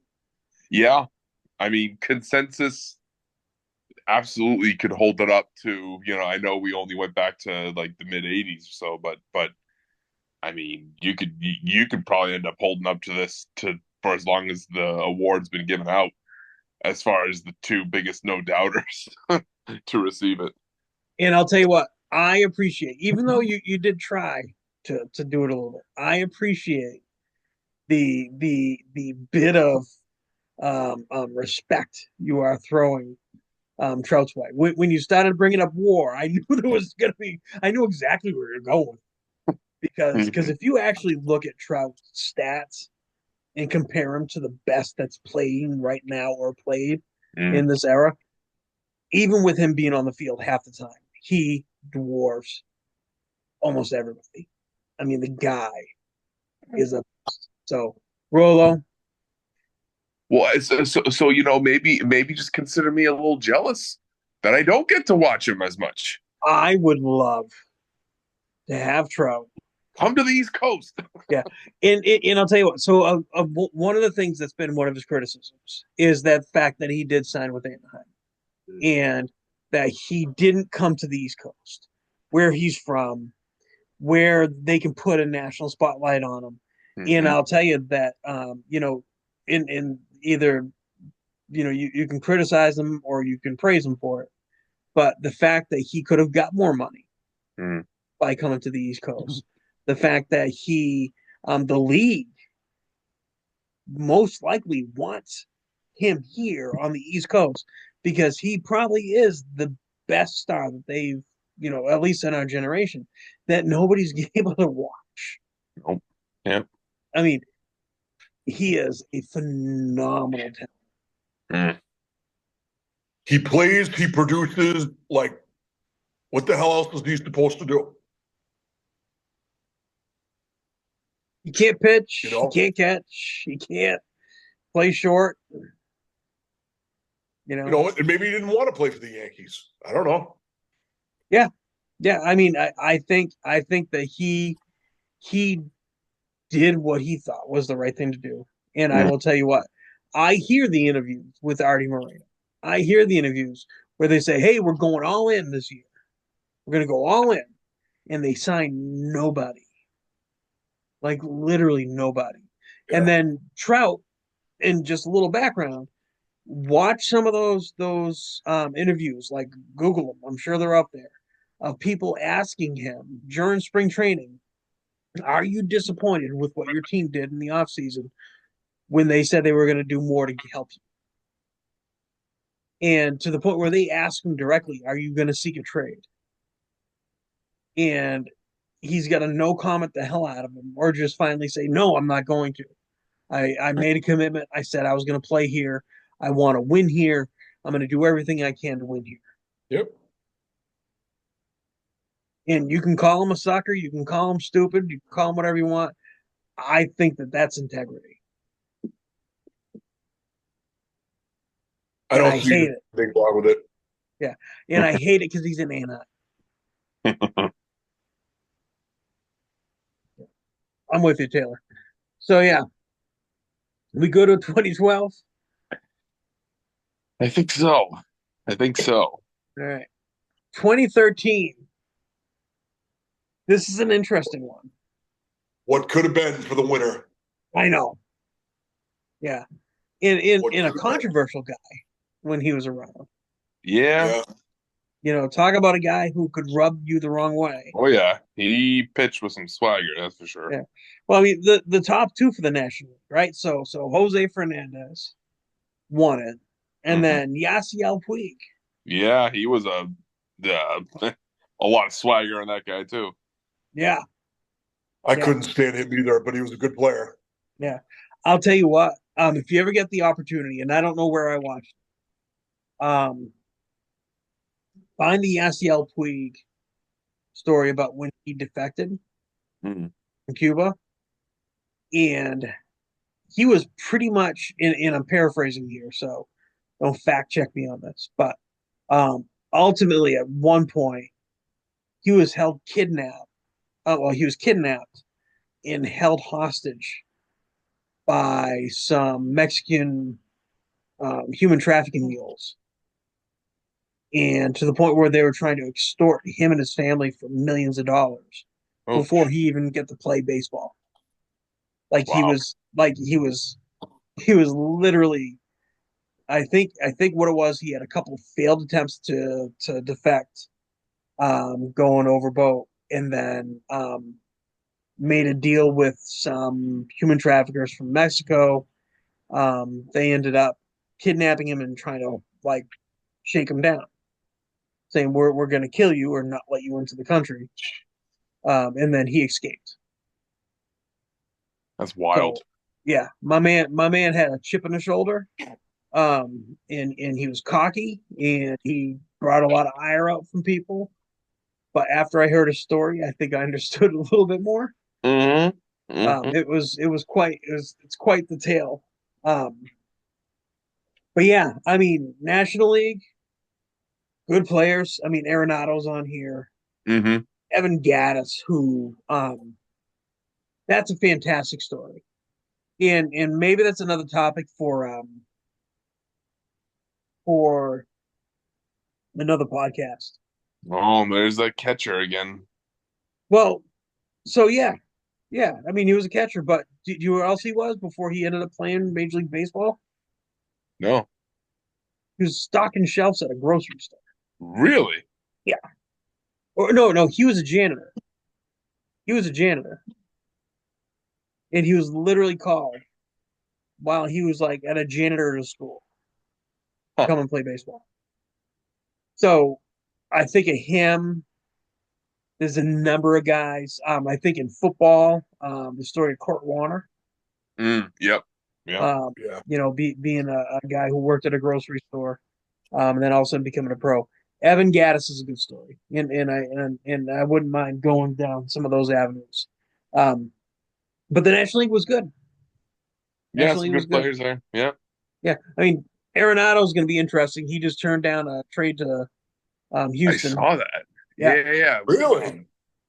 yeah. Hmm. Well, he has a full no trade clause, and I think he wants to see.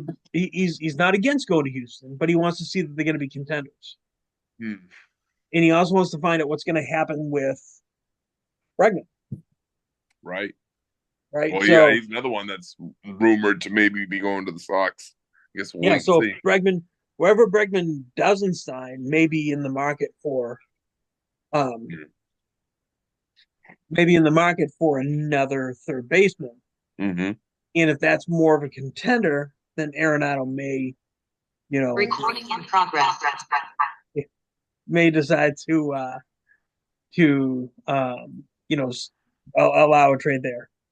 But Arenado, one of the best defensive third basemen, I think, in our lifetime.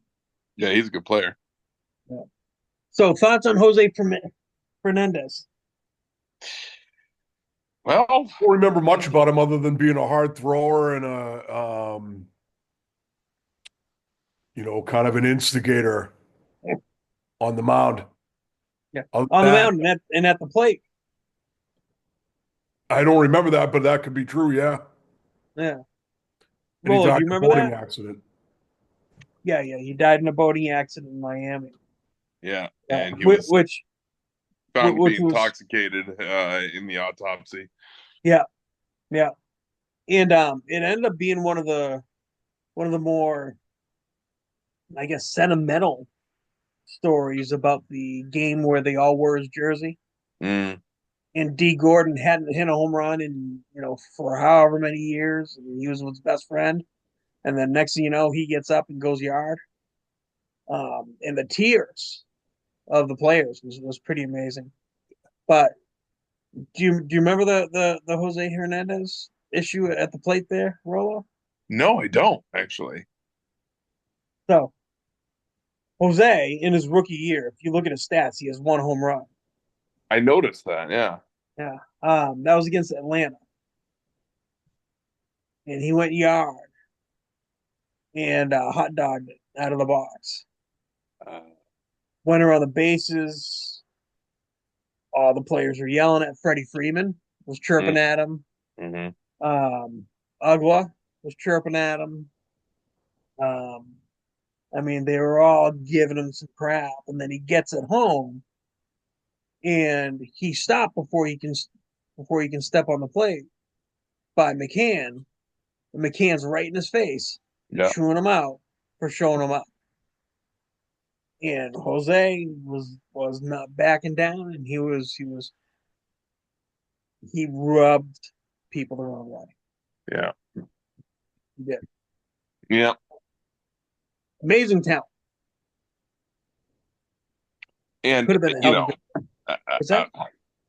I I always feel torn. I always feel torn a little bit on that whole topic because I'm a little more inclined to say, listen, you hit a ball out of the ballpark, go ahead and celebrate. Like, calm the fuck down with your like, oh mercy me, just run the bases and look down and don't do anything and don't add any pizzazz to anything. You know, it feels a little too pearl clutchy for me sometimes with some of these like stodgy old baseball guard people. But by that same token, sometimes I can understand the whole act like you've been there before, and Hmm? who are you?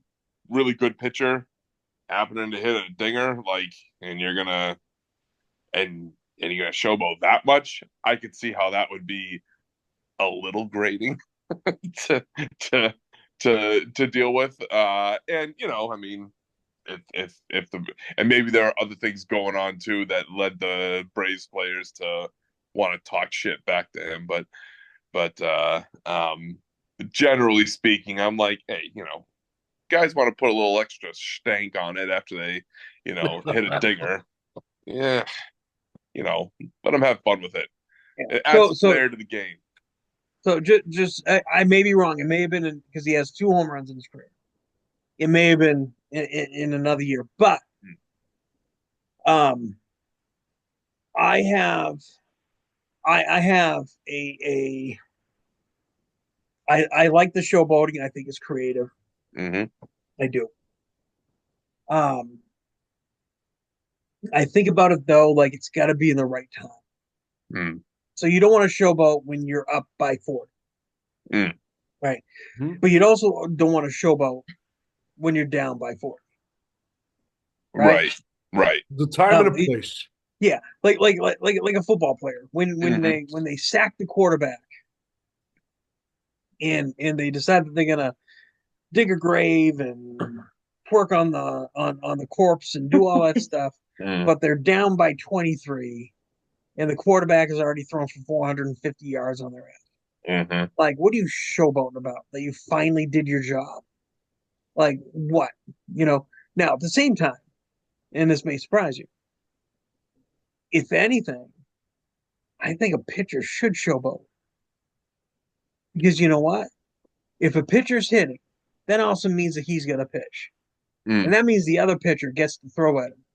And if they Ooh. want to do that, then that's fine. And that's my problem with this universal DH bullshit. And Fair. again, the interleague play again. But I'll tell you what, the fact that a pitcher is gonna pimp a home run, I think that's better than a guy who hits 50 home runs a year sitting there pimping. Mm. That's a good point. Kind of putting his money where his mouth is, sort of just being like, yeah, I am going to enjoy this. You don't like it? Throw at me. You know what thing that reminds me of? So I went to the game. I went to Shea when Fuckface came back for the first time uh, after throwing the bat at Piazza, and um, and I got really mad because Sean Estes was on the mound that day for the Mets, and he threw behind him, and I'm like, what good is that? He's got a head. He's got a big fat head. Why doesn't he throw like at his fat fucking head? And um, but he got revenge in the end because Estes hit a home run off him in the next inning. I'll never forget that. I was like, wow. And I don't know if Sean Estes is a good hitter or not. I couldn't, I don't remember. I don't either. Mm. But I'll never forget that. Well, clearly, Estes had, according to you, poor aim or poor decision. So, you know, I I will say that that when certain pitches, you'll see guys get more mad at certain things, right? Sometimes guys won't even get pissed off if somebody hits them in the head because they understand it was an accident, right? And sometimes the opposite, like watch your ass, right? Sometimes they get more pissed off when they get drilled in the back or they get thrown behind them because Mm. it's an obvious sign of, you know, That was on that, purpose. Yeah. yeah, Hmm. right. So sometimes the pitch that doesn't hit them actually is more telling than the one that does. Yeah, I learned that later, but I still want him to. I didn't want him to hit him in the head. I don't want to see anybody get hit in the head, Lies, um, but I wanted him to get hit. lies. Oh no, you know what? I don't know if I showed you this, but like the scariest one I saw get hit in the head was Ron Say in the World Series against the Yankees. He got hit in the head by Gossage. I saw replays. That's scary. Yep, yep, yep. One of these days, I'll when we have more time, I'll share my the scariest injury I ever saw. Mm. It was some fun stuff, and it had something to do with the ball hit in the head. I got hit in the head by a pitch once. That was fun. Helmets work, by the way. So Yeah, just saying. Um, all right, we good with Jose? Yep. We ready to talk about the American League? I think so. All right. Will Myers. I thought he would be like the next. Uh, I'm trying to think out, but 3,100 guy Mm-hmm. Mm-hmm. Yep. every year. Yep. Well, he did hit 30 dingers in 2017. You wouldn't know it though because he was playing in San Diego. Of course. Uh-huh. Mm-hmm. Mm-hmm. So Yep. his last season was 23, so I'm guessing he's done. Mm. Yeah. Yeah. I haven't seen him. I didn't see him this year. Um, Myers in this is one of those things where another episode I think we should do is trade trees. You guys know what trade trees are? You alluded to I one of did. these in the last episode that we did, and that sounds like that's going to require, I feel like, a little bit of research to like Mm-hmm. Yeah. to like be able to follow these trees and how they Yeah. can just go on and on. Yeah. Well, I think the reason why I brought it up was Matt Garza, Hmm. right? And Yes. Will Yep. Myers is part of that Matt Garza trade Right. tree. So um, You remember that that that's now. that's why I bring it up again because it's fascinating. It's fascinating. So behind him, Jose. Yeah. Oh my God! Like Iglesias. Oh, Condolitro or whatever his name. What's his um. singing name? Oh jeez. I if you hadn't said something, I think I would have got it. But yeah. Oh my God. Yeah. Yeah. yeah, yeah. Yeah. Chris Archer, another guy in Yeah. that crazy trade tree. And we all know, um, well, I don't know. I mean, the stuff they got back for him from Pittsburgh when they traded him was ridiculous. Dan Straley, another dude I thought was going to be the next. You know, I looked at him as more of a Barry Zito kind of guy, where I thought of Jared Parker as Hudson. I thought of Australia as my Barry Zito. JB Shuck, yeah, he was just one of those dudes. Cody Allen, I don't remember very well. Do you remember Cody Allen? That name rings a bell. It does, but I don't remember much. But yeah, I mean, Will Myers, I think, definitely earned this one. Yeah, because Iglesias, I remember just anecdotally because he played a little bit before 2013 as well. I just don't think he qualified as a rookie with us because he didn't play enough games. But I remember him always being someone that was like amazing defensively, but Yep. somewhat anemic offensively.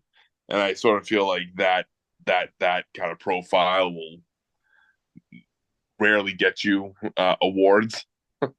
Yeah. Uh, Well, we'll talk about a blow in your load in 2012, and having not much to talk about the next year. I mean, Jose Fernandez, as we said, was pretty great, but I mean, you went from yeah, probably the best rookie class. yeah, to just kind of Uh, like meh, yeah, yeah, yeah, yeah, like eh. yeah. The next year, though, not so bad, right? Let's see. Jose Abreu, Yeah. he's a solid player, still going. Well, Well, he kind of dropped off last year. It looks like. yeah, he certainly did. Yeah, Mm. yeah, he certainly did. He was steady really for 10 years though.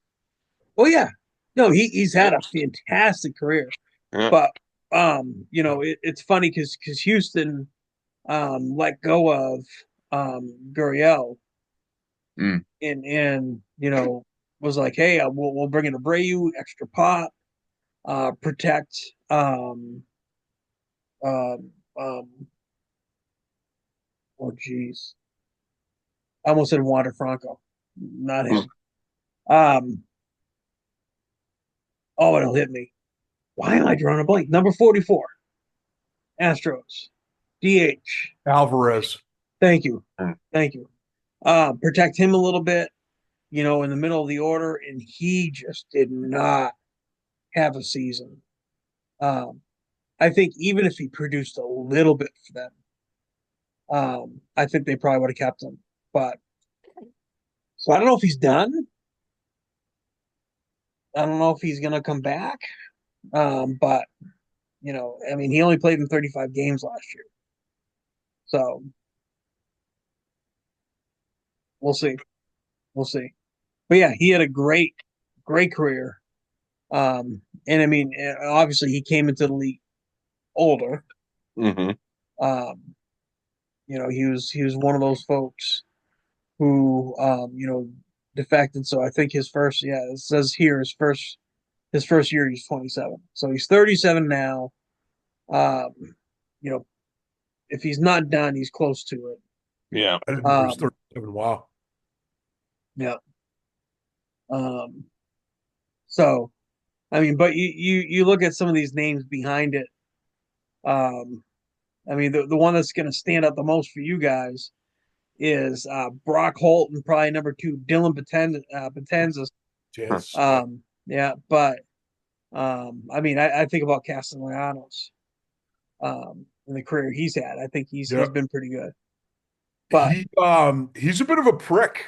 I've seen interviews with him. oh yeah, yeah, he's not a nice guy. He's a hell of a player. He is, and he fits well with the Phillies. Yeah, he does. He does. Yeah, he had a rough season this year, but he Yeah. had a couple of really good moments with him this year too. So thoughts on this year for the American League? Mm. Brock Holt, I just remember him being being the standard bearer for the Red Sox as the lone all-star one year because Utility we player. sucked so bad in that given year that he made it. Ugh. A utility player is your all-star. There's Uh-huh. players there. George Springer, Mm-hmm. World Series MVP. Yep. Yep. Colin McHugh, I think, is still pitching, if I'm not mistaken. Hmm. I think so. Now, yeah, another fiery guy who I think embodied that Jose Fernandez kind of fire on the mound is on here too, and he unfortunately passed away. was Giordano Ventura. Oh, He was another guy who would incite some bench clearing brawls um, for Kansas City and was part of that World Series team. so he How did was he? killed in a car accident, if I remember correctly. Oh yeah, it was a Yeah. car accident. Yeah, I think he was like 25, Yeah. 27, something like that.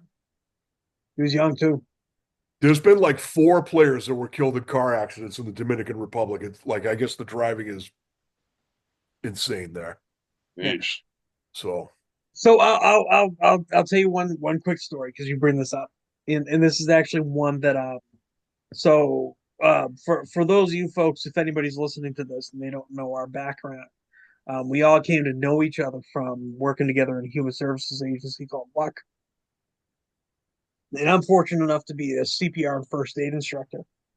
And one of the things that I ask people is if they've ever choked before. And I ask them to kind of share a story about it. And to a person, nobody ever really does it the way I have to teach it. I hear stories about people hanging people upside down, doing all sorts of stuff. Well, I had this one person from the Dominican Republic, and I've had many people from the Dominican Republic, but this one person brings up this story. And Mr. Taylor, you brought this up, so I had to say it. Um, he tells me that he was like 3 or 4. He's with his grandmother, and he was in his underwear, his diaper, whatever it was, and his grandmother was in her underwear. It was hot. It was just kind of like what they did. He started choking. The grandmother panicked. She wanted to bring him to the hospital. They flagged down somebody who was in the back of who was on a motorcycle. They hopped on the back of the motorcycle, both in their underwear. And his grandmother apparently had him underneath her arm, and she was shoving her finger down his throat to the point where he vomited up whatever he was choking on. oh my God. And Jeez. so I said, yes, your grandmother was a hero.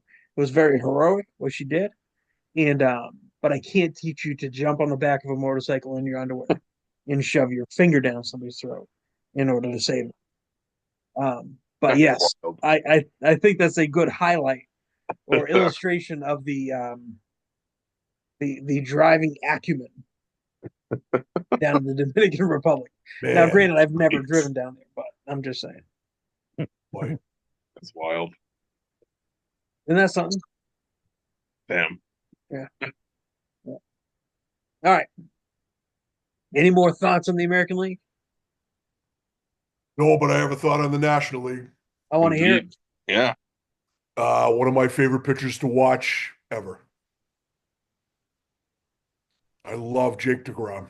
I wish he was healthy more often Mm, because when he So is, does, I love to watch him pitch. yeah, so does every team that signs him. yeah. Mm. Mm-hmm. No, but I'm with you though. I love watching that guy pitch. I really do. I feel like he fits that template of somewhat diminutive hard thrower that is just destined to flame out, unfortunately, because of all the strain he must put on just his arm, because of like the torque that he has to put on his body. Like he reminds me a lot of Tim Lincecum in that way. Like he doesn't throw.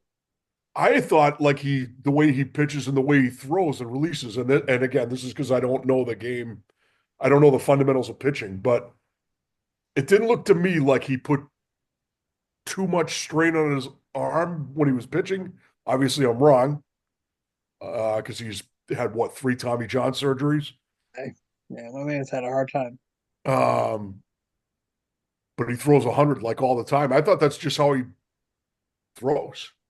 Huh, he's taller. He's taller than I thought he was. He's Yeah. 6'4". Tim Lincecum was 5'11", so Lincecum was definitely shorter than him, but they're at least just the stats on Baseball Reference.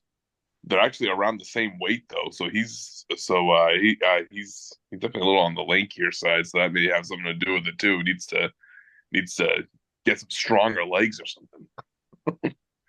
Well, Yeah. it's funny because it's all about torque Yeah. and him and Thor. Mm. And if you look further down the list, I mean, you have Travis d'Arnaud, Familia on this Mhm. list. The Mets were gonna be something right Yeah. around this time. Yeah. But yeah, DeGrom is a pretty significant letdown. I'm with you, Taylor. Were you gonna say something else Very about him? unfortunate. He he look, Um, he looks too generic without his long hair. Just looking at his picture. yeah. Well, that's part of his calling card. Get the flowing locks going. If you can grow it, grow it. I mean, Well, come on. that's why he's constantly hurt. Clearly, Right. He lost all his power. Yeah. Samson. He won the Cy Young, winning 10 games, man. Freaking Mets. And he deserved it. Yeah. Mm-hmm. Was that the year? I think that was that the year that he had like a 1.79 ERA or Yeah. something like that? Yeah. It's ridiculous. To have a sub 2 ERA as a starter is absurd. What are your other thoughts on some of the other guys here? I kind of feel like it's one jobber after the next. Well, I'll tell you what. There's a few on here. I don't think. I mean, Colton Wong is one of those, I guess, character guys that Hmm. it seems like teams just kind of want him, and he's played a pretty significant role in some pretty successful teams. Um, Giles is a guy that yeah, I'd agree. You know, probably not there. NCarte probably there. Panic could have been something fantastic with San Francisco. Yeah. Excellent Um, baseman. yeah, yeah. And I put him in the same um kind of level as the guy with the Twins. Why am I drawing a blank with him? But they came up and they were around the same year. Uh, Arise. say it again? Arise. No, before Rise.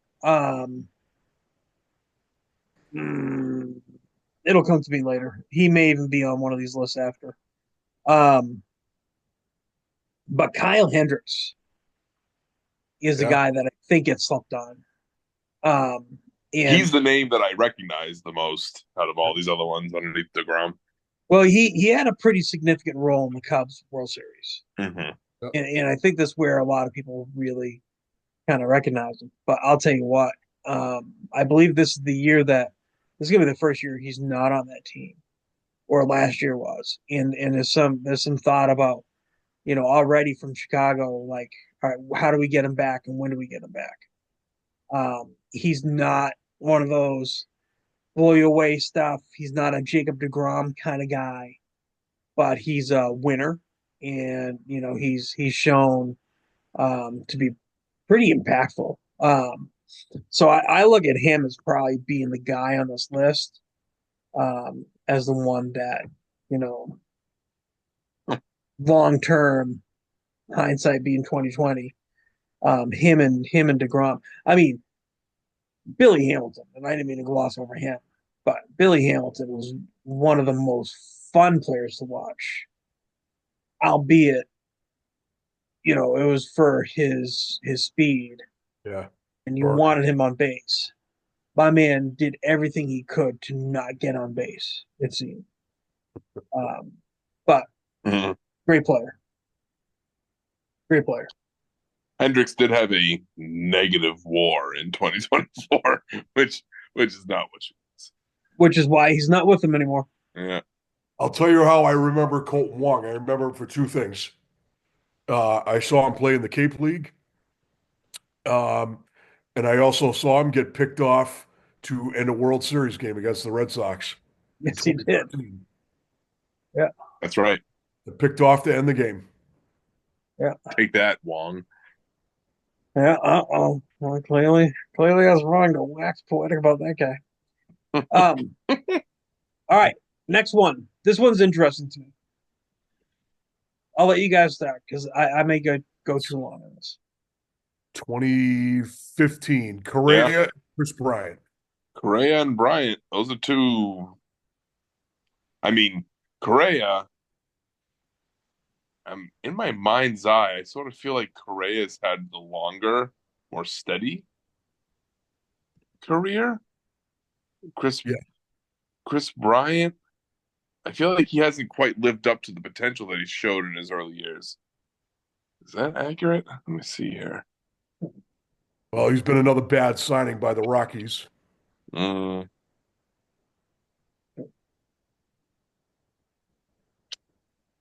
yeah, yeah. I mean, Chris Bryant. I just remember him playing a really, he was one of the crucial players there in that World Series year. Won And the I guess MVP. maybe winning that World Series, particularly as historic as that one was, kind of inflates the sense of like importance that a player or like kind of the quality of like a player has. And I sort of feel like, you know, Bryant should be better than he is, I guess, when I actually look at the stats. But he kind of seems like he's petered a bit. He's fallen off the map. Yeah. Whereas Correa has just been like just Consistent. just consistent. It's a consistent player. Yeah, well, Correa. All right, so here I go. Sorry. Um, Correa's been a consistent guy. And it's funny because this is going to be like a dichotomy, but I like how Correa plays. I do too. I don't like how Correa cheats.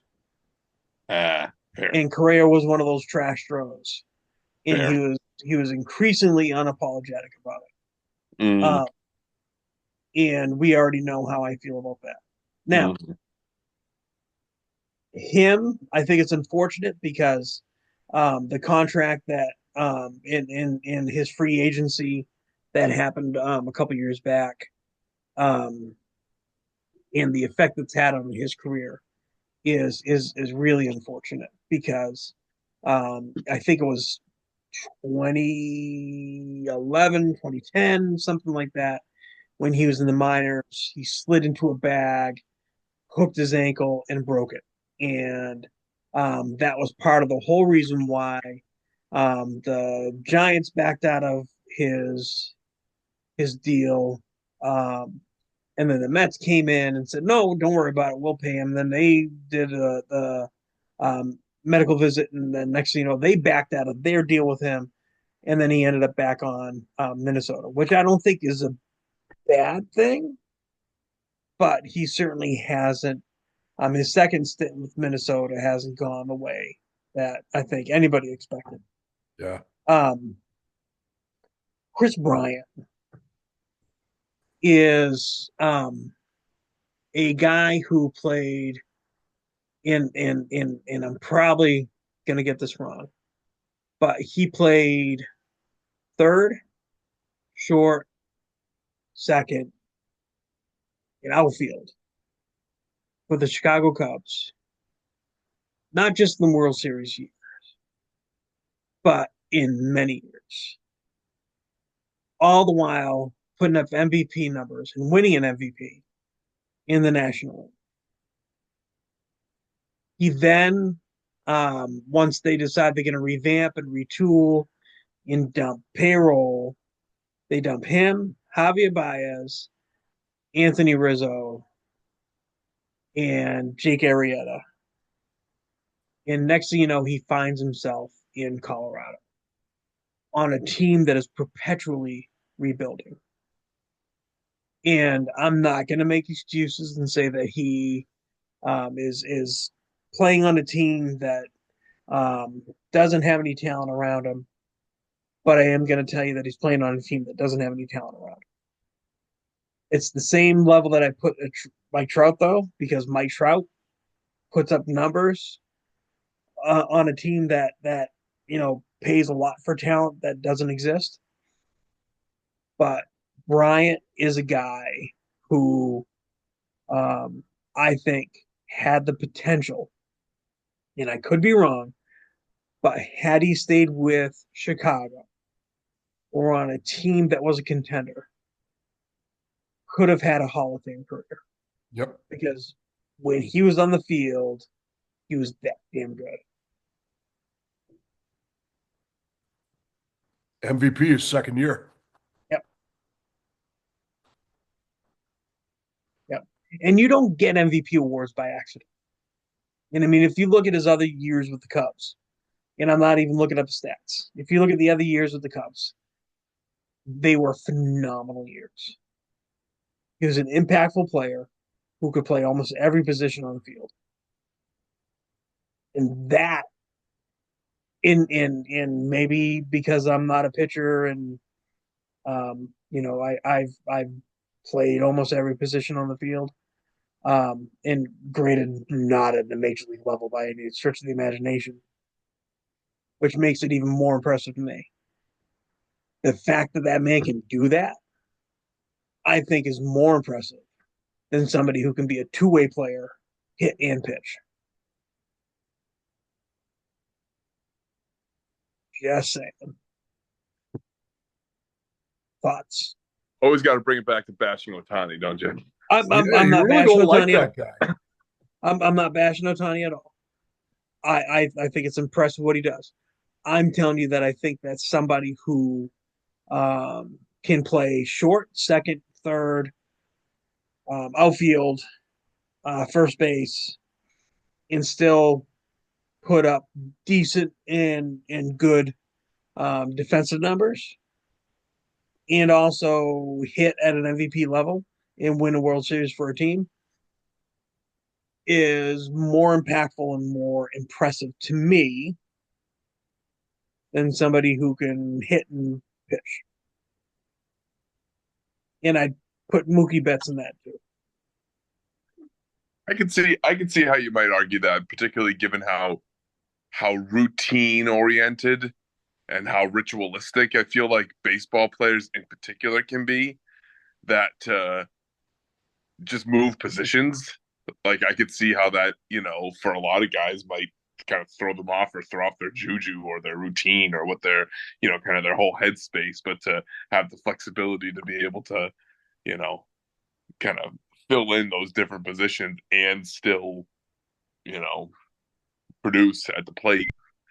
It shows a good amount of mental toughness. Mm-hmm. Yeah, well, in ask a pitcher if they want to have a guy who's not comfortable playing shortstop or third or outfield on the field while they're pitching. Yeah. Yeah. Chris Bryant did it at an MVP level and won a World Series ring with the Chicago Cubs while doing And recorded the final out or it. assisted in the final out. Yep, he got the assist. Yeah. So, sorry. Any more thoughts on that? I knew that this year was going to be something a little salty for me. Uh, it's just unfortunate that good baseball goes to die in Colorado because it really is a good baseball city. From what I hear, it really is. And that was one of the things that he said that, why he went there. Because people were asking him, why did you pick Colorado? And, he had kind of talked about how, as a visiting player there, he always felt like that was a good baseball city. But yeah, I mean, Arenado got saved from there. Tulowitzki got saved from there. Mm-hmm. Matt Holliday got saved from there. I mean, there's a lot of players that you look at, um, and I think part of it is unwelcome criticism of the fact that they play in a dome that will inflate their offensive numbers, and I think that's another piece of it. If you can hit a baseball, you can hit a baseball. Yeah. Well, they get the other thing that helps you out there is that I don't know if you guys, well, I've been there a bunch of times, and if you've seen the outfield is humongous. Mm. So It is huge. on a ground to cover. Um, and you get I think that's what happens out there. They get a lot of doubles and triples. Hmm. Uh, Well, they overcompensate for the elevation. It's kind of like a guy with a small buying a big F-350. well, that's where 2 years ago I saw Christian Walker for the first time play out there, and he had a 495-foot home run. Boof. Yikes. That's not that's not a short one. Yeesh. Oh, Yeah. what's the longest home run you guys have ever seen live? Oh, I've seen some pretty long ones, but I can't tell you the distance. I remember mine, what's yours? Bo Jackson. The Wow, Yeah. longest home run I've ever seen. you got to see Bo.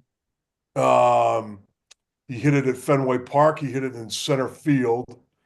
I'm trying to think what's in where he hit it now. It used to be a sign that was like drapes, like the advertisements would change and it looked like drapes were changing. There was a sign up there. Um, hit that sign, to center field, it's 420. I would say that sign is at least 60 feet behind that sign because it's all the way up Hmm. and the ball was still rising. That's crazy. Sheesh. That's ridiculous. Bo Talk Jackson. about one of the most natural athletes. Yep. Yep. I mean, I know it gets a lot of hype, but that Spider-Man play on that wall in Kansas City was absolutely ridiculous. Did you see the one where he threw out Harold Reynolds? Watch that clip. Oh, yeah, Watch that in, clip. It's unbelievable. yeah, in that look he shot too. Yep. Like you are really running on me. Like that was classic. Yep. And to hear Reynolds talk about it too is pretty funny. But yeah, that guy was unlike any other. 100%. All right. So, any thoughts on this year? I know we didn't really go through. Um, Just a pretty just one other note that I thought was important to point out was in the American League, Lindor was really neck and neck with Correa and the Yep. Rookie of the Year voting, like really, really close. And Lindor, he's one of those players that's just great to watch and sort of the engine of that Mets offense right now. It'll be interesting to see how he and Soto play together, and how they kind of, I imagine, will help each other, hopefully, in terms of their numbers, kind of protect mhm. one another to a certain extent. Yeah, yeah. I think Sano being that switch hitter, shortstop, was huge. I'm sorry, Lindor. Sano though, um, kind of made me sad this year. I'm pretty sure he's done. But he had some real potential in Minnesota. He has some pretty good years. The other thing that I see on here, um, a couple guys in the National League. Obviously, Syndergaard because we spoke about Thor, uh, yeah. Thor and that Mets team and how they were building it. But the other guy down at the bottom, Stephen Piscotty. You're laughing. Why are you laughing? I don't. I have no freaking clue who that guy is. I do. Isn't Okay, he? No, I thought he was a manager, but he's not. not right now. No, Oh, look at that. He's an Oakland guy. but Yeah. but the reason why he became one. So the reason why he became kind of a guy was in St. Louis. He was one of those character guys, and and he was just one of those good dudes. But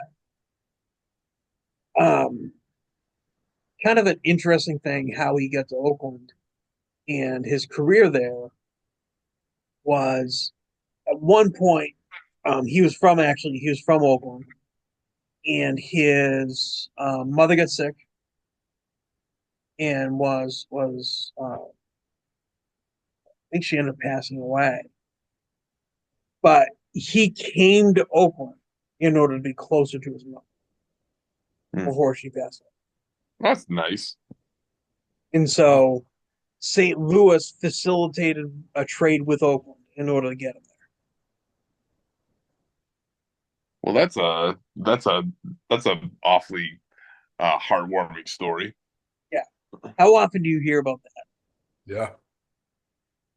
So um the only reason why I wanted to highlight Scotty, although I did see him make one of the best catches I ever saw at Fenway Park. Really. Yeah, he dove into the stands. It was like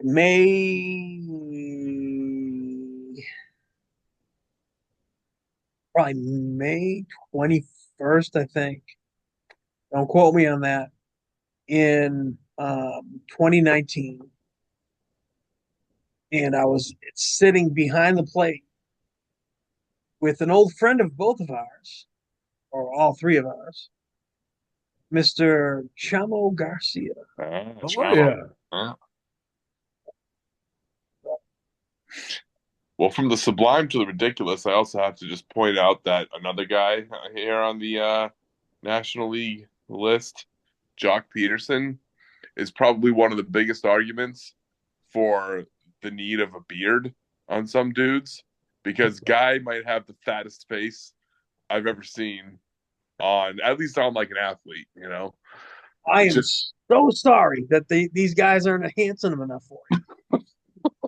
just like he just always stood out to me, even when he was playing. You know, like I picture him, I associated him mostly with the Dodgers, but he's got a fat face.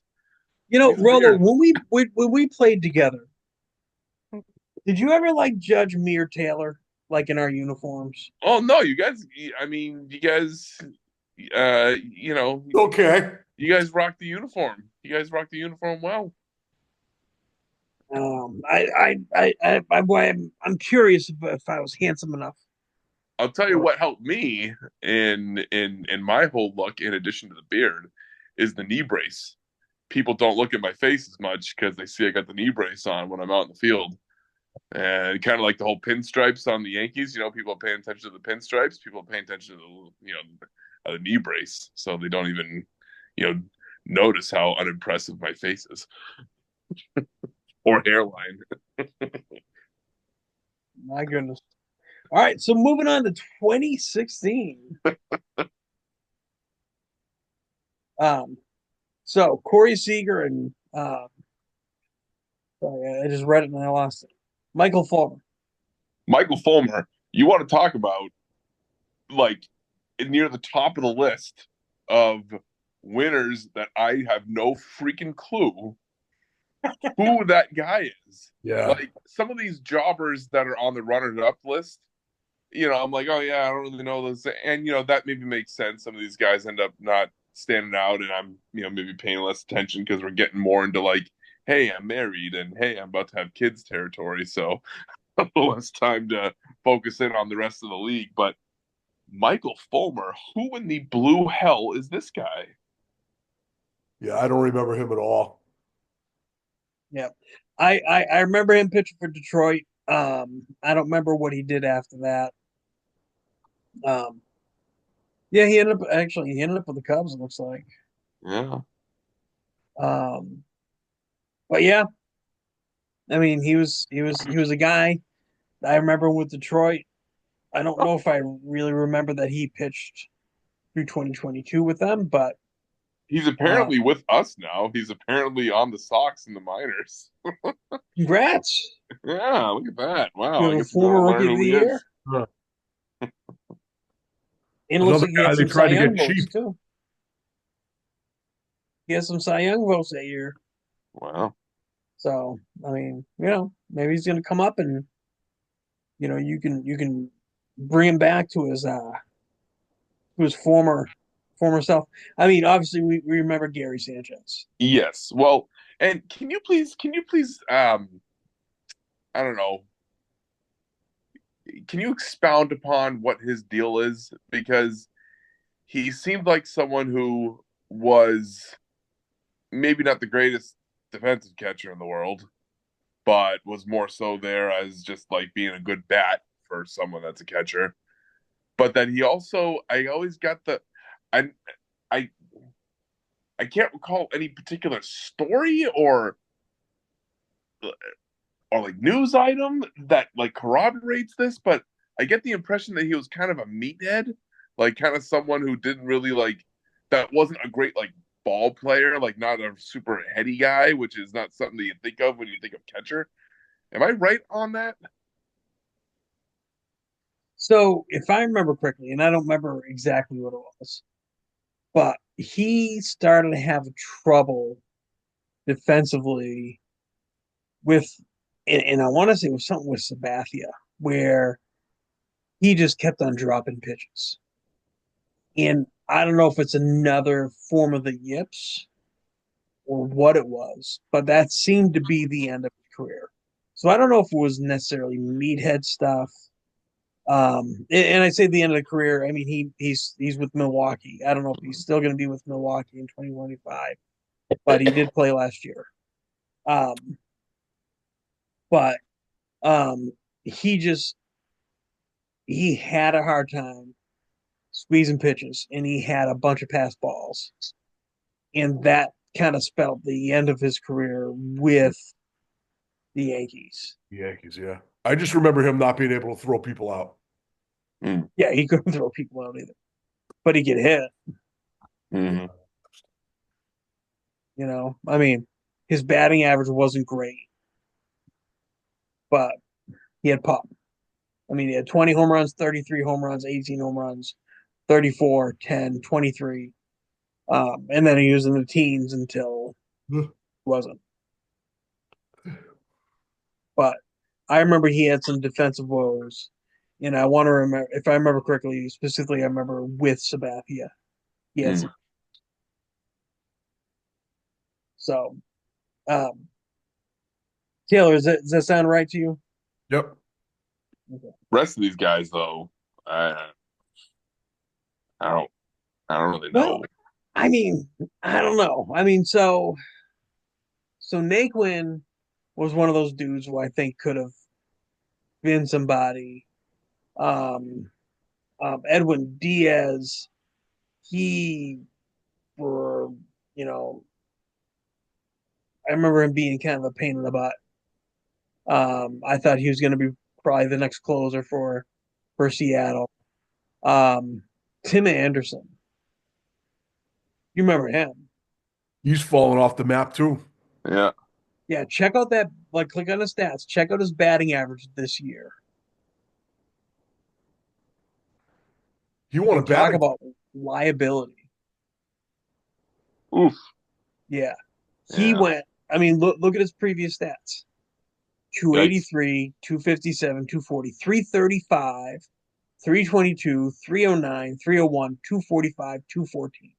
really good hitter. He won a batting title. He did I mean, damn. as a shortstop. Yep. I mean, my man did some stuff. In 2020, when you played 60 games, he scored 45 runs. Yep. That's pretty damn impressive. Mm-hmm. Um, I mean, he's a ball player, but I don't know if it had anything to do with it. But at some point, him and Josh Donaldson, do you guys remember him and Josh Donaldson getting into something? No. I remember Josh Donaldson getting into something with a lot of people. Oh, yeah. What Matt said. Yeah. Well, Donaldson and him, I guess, used to go back and forth, and I think they had a previous relationship. I could be wrong on this, but there was some insinuation that Johnson may have said something racist to him. It sounded like it was some ongoing joke between them or some other players as well, and so it wasn't anything that other people took offense to. But apparently, he pushed Donaldson, and then it started this whole big thing. And since then, he's never been the same. Huh. and he fell off.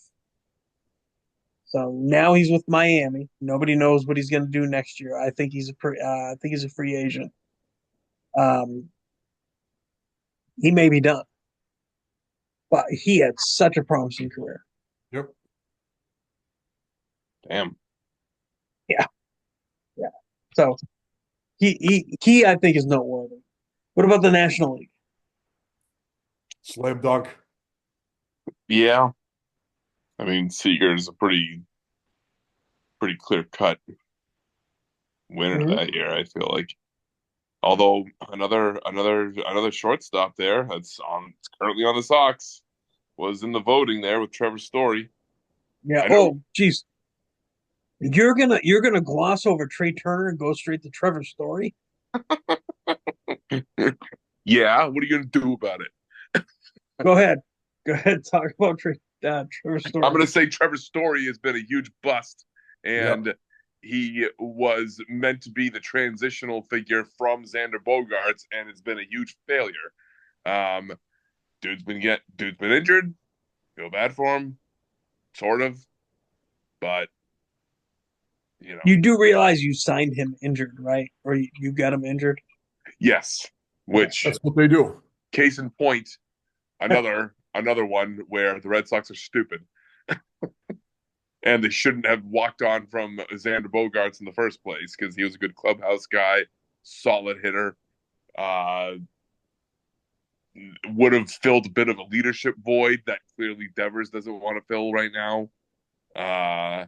And no, instead we needed to go off of whatever, I don't know, more cost effective stat nerd reason that we had to go get Trevor Story. And it's unfortunate because then you put him in the position to like have to feel like he has to replace Bogarts and live up to a contract when, you know, that's not necessarily fair to him, but he just hasn't, you know. I heard some interesting things about him, Greco and Quinn. I don't know what you guys think, Mm. whether this factors in or not, but I heard um, in Colorado the ball doesn't, on a curveball, the ball doesn't curve as much or dip Hmm? as much. Yeah, it doesn't break as much. Mm. Uh, so the worry is here that he can't hit a curveball. Ah, interesting. I guess that would make sense if the air is thinner, Yeah. that I will there wouldn't yeah, be as much break on curveballs there. right, Yeah. right, because there's less resistance against Right. the teams. But um I'll tell you that um that's definitely a possibility. Um you have a guy who comes over here already injured, hurt, trying to get back on the field, comes over as a shortstop, is told he's going to play second base. Yeah. And then next thing you know, he gets given shortstop because the guy that nobody wanted to leave leaves. And you put the pressure on him to lead a young team that he hasn't even been able to play for. Yeah, it's kind of a recipe to fail. Um, This is what I have against all these asshole nerds is that they think they can put anybody anywhere and it's going yeah, to no, work out. And it's I bull. agree with you. I think it takes a lot of, there's one thing to sit here and evaluate talent. There's another thing to evaluate mental toughness. And I'm not saying that I don't know the guy from a hole in the wall. I mean, he's a major league player and he got to the major league, so he's got to be somewhat mentally tough. But there's got to be something in there that, I mean, that's a hard place to be, a hard place to be. But can I make a recommendation? If I was your GM, you know who I Mm. would have made an offer on? I mean, Corey Seager ended up winning a World Series for Texas, essentially. I mean, the guy was huge for them, Mhm. but it's not him. You know who I would have paid for? Any guesses? Hmm. For Texas, you mean? No, for Boston. If I was the Boston GM and I had to pick from these players, which most of them actually became free agents, pretty close to each other. There's three shortstops there. Let's see. Of course, Trey Turner. You want to talk about a guy? Pop open his stats. I was He's going to say good. he's He probably plays. the defensive one, but he hasn't won a Gold Glove, which is interesting.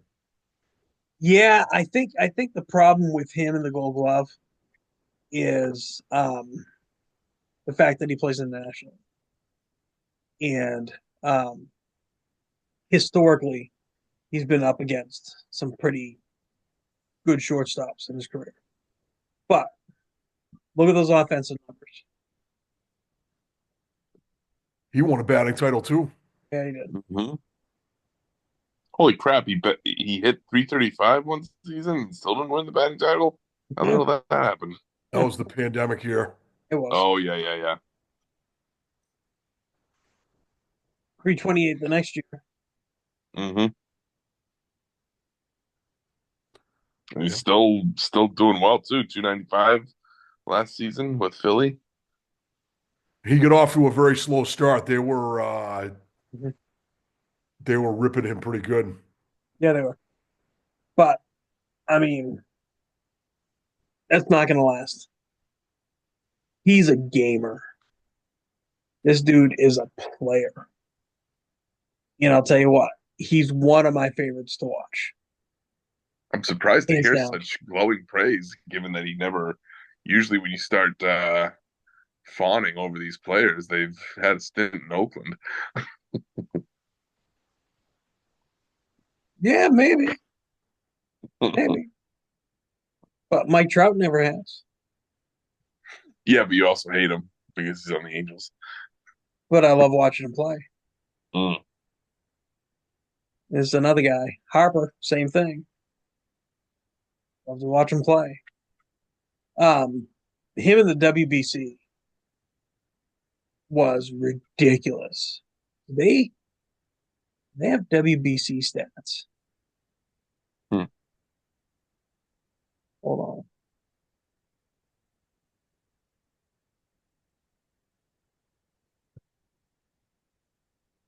Hold on. You guys can keep talking while I look this up. Believe it or not, I'm going to have to call Jake in about 15 minutes because he's in Hawaii. What? Oh That's my! awesome, dude. What island? Well, is that a 5 hour Wow, difference? 5 hours. Wow. Yep. That's Yeah, where that's my right. Because marriage ended. I'll tell you guys that story sometime, not tonight. so what island is he on? Oahu. Wow. Okay. I stayed on the Big Island. That was amazing. Beautiful. I've never been to the Big Island, but or Oahu. I've been to Maui and Kauai. If you ever get a chance, go to the Big Island. Out of I think it's like 14 climates in the world, they have 11 of them. Yeah. It's amazing. It's Um, crowded and it's like Oahu's really crowded because of Honolulu. yeah, no, I mean, you can go to an active volcano. I mean, it was ridiculous. Yep. All right, so Trey Turner of the WBC, 6 games, 23 at bats, 6 runs scored, 9 hits. 5 of those hits are home runs, Oh my God. Wow. 11 RBIs, 2 walks, hit 391 with an on base percentage of 440, slugged 143, on base plus slugging 148. He was a beast. Yeah. He's a That good player. was one of the most fun tournaments to watch. And he was amazing. They built a good team there in Washington with him and Soto and Harper obviously. And I don't know what happened to Rendon. Rendon had huge numbers in Washington. Yeah, he did. Yeah, he did. And he ended up going to Los Angeles and kept on getting hurt and Now he says he hates baseball and he wishes the season was shorter and it's not a priority and all that bullshit. So, but yeah, so Rolo, this is one of those guys you talked about where Harper left Washington. Hmm. Here's a reason why they won the World Series. Mr. Trey Turner. Yep. Be right back, gents. Yeah, do you think, man? So, any other thoughts on 20? Where are we? Oh, we're moving on. 2016, I think. What? Holy moly. All right. So the next year, I mean, whatever. Another pretty solid year, that's for sure. Damn straight. So I want to know your thoughts. And I mean, so I'm going to bring this up now. Number 2 on that list is Andrew Benintendi. Yes. I want to know your thoughts on Aaron Judge.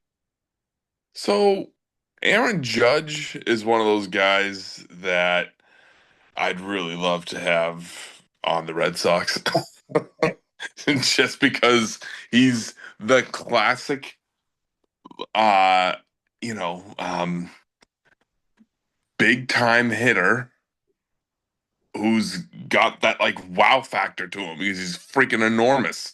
And I think his postseason stats certainly have not bared out to be wonderful yet. So that may be something that he'll have to live down if he keeps not coming up big, because I'm sure that he's on the Yankees. He's going to keep showing up in the playoffs, so he's going to get his chances. And if he doesn't, um, if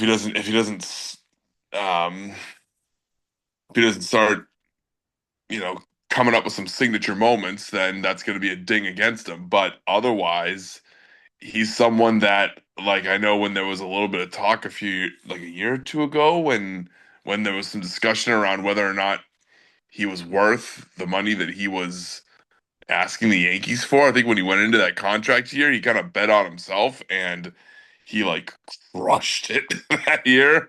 And I thought that was a pretty strong indication of like a guy who like was ready to kind of seize the moment. And because I feel like there are some guys who try to bet on themselves in these contract years and they end up like maybe wilting or things don't go as well as they think. And he just, I have some respect for a guy that just said, you know what, no, I'm gonna really force the Yankees hand here, and they either got to really pay up or I'm gonna go elsewhere.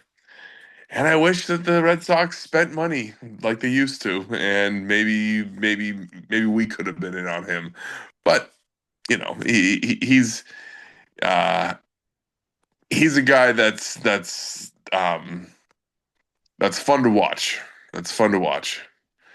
Well, I'll tell you Say what, that. it's interesting. Sorry that you say this because, betting on yourself. One of the criticisms of the guy that we started talking this whole podcast about bet on himself, and that was Juan Soto. Mm, He turned down a really significant contract with the Nationals to stay there. And people really kind of shit on him and said, you should have took the money. At that point, he was like 22, maybe mm, 22, mm, 23. And it was a long-term contract. And that was kind of the thing for a while where teams were given some younger players some pretty significant contracts to keep them in by some of their arbitration years. But yeah, so he did the same thing. He bet on himself with as Judge did. I'll tell you what though, Judge, I think is one of those rare hitters who, I think about like a Richie Sexton, Ah. and Adam Dunn, where Mm-hmm. they're like, freakishly tall, Yes. and that creates holes in their swings. And once the pitchers identify where that hole is, they're done, right? Judge is that anomaly where he is that long and that tall, but the pitchers haven't found it yet. The Nope. only thing Is they found was his barrel, and he can put that thing on it. And that's one of the benefits of these long, lanky hitters. hmm Is similar to those long, lanky pitchers who can put that extra torque in the ball, and that's why they like those tall, skinny pitchers to hmm to to throw because they have that late movement, that bite. Same thing with those hitters, those guys who can coil up and hmm swing through that ball. He shows you.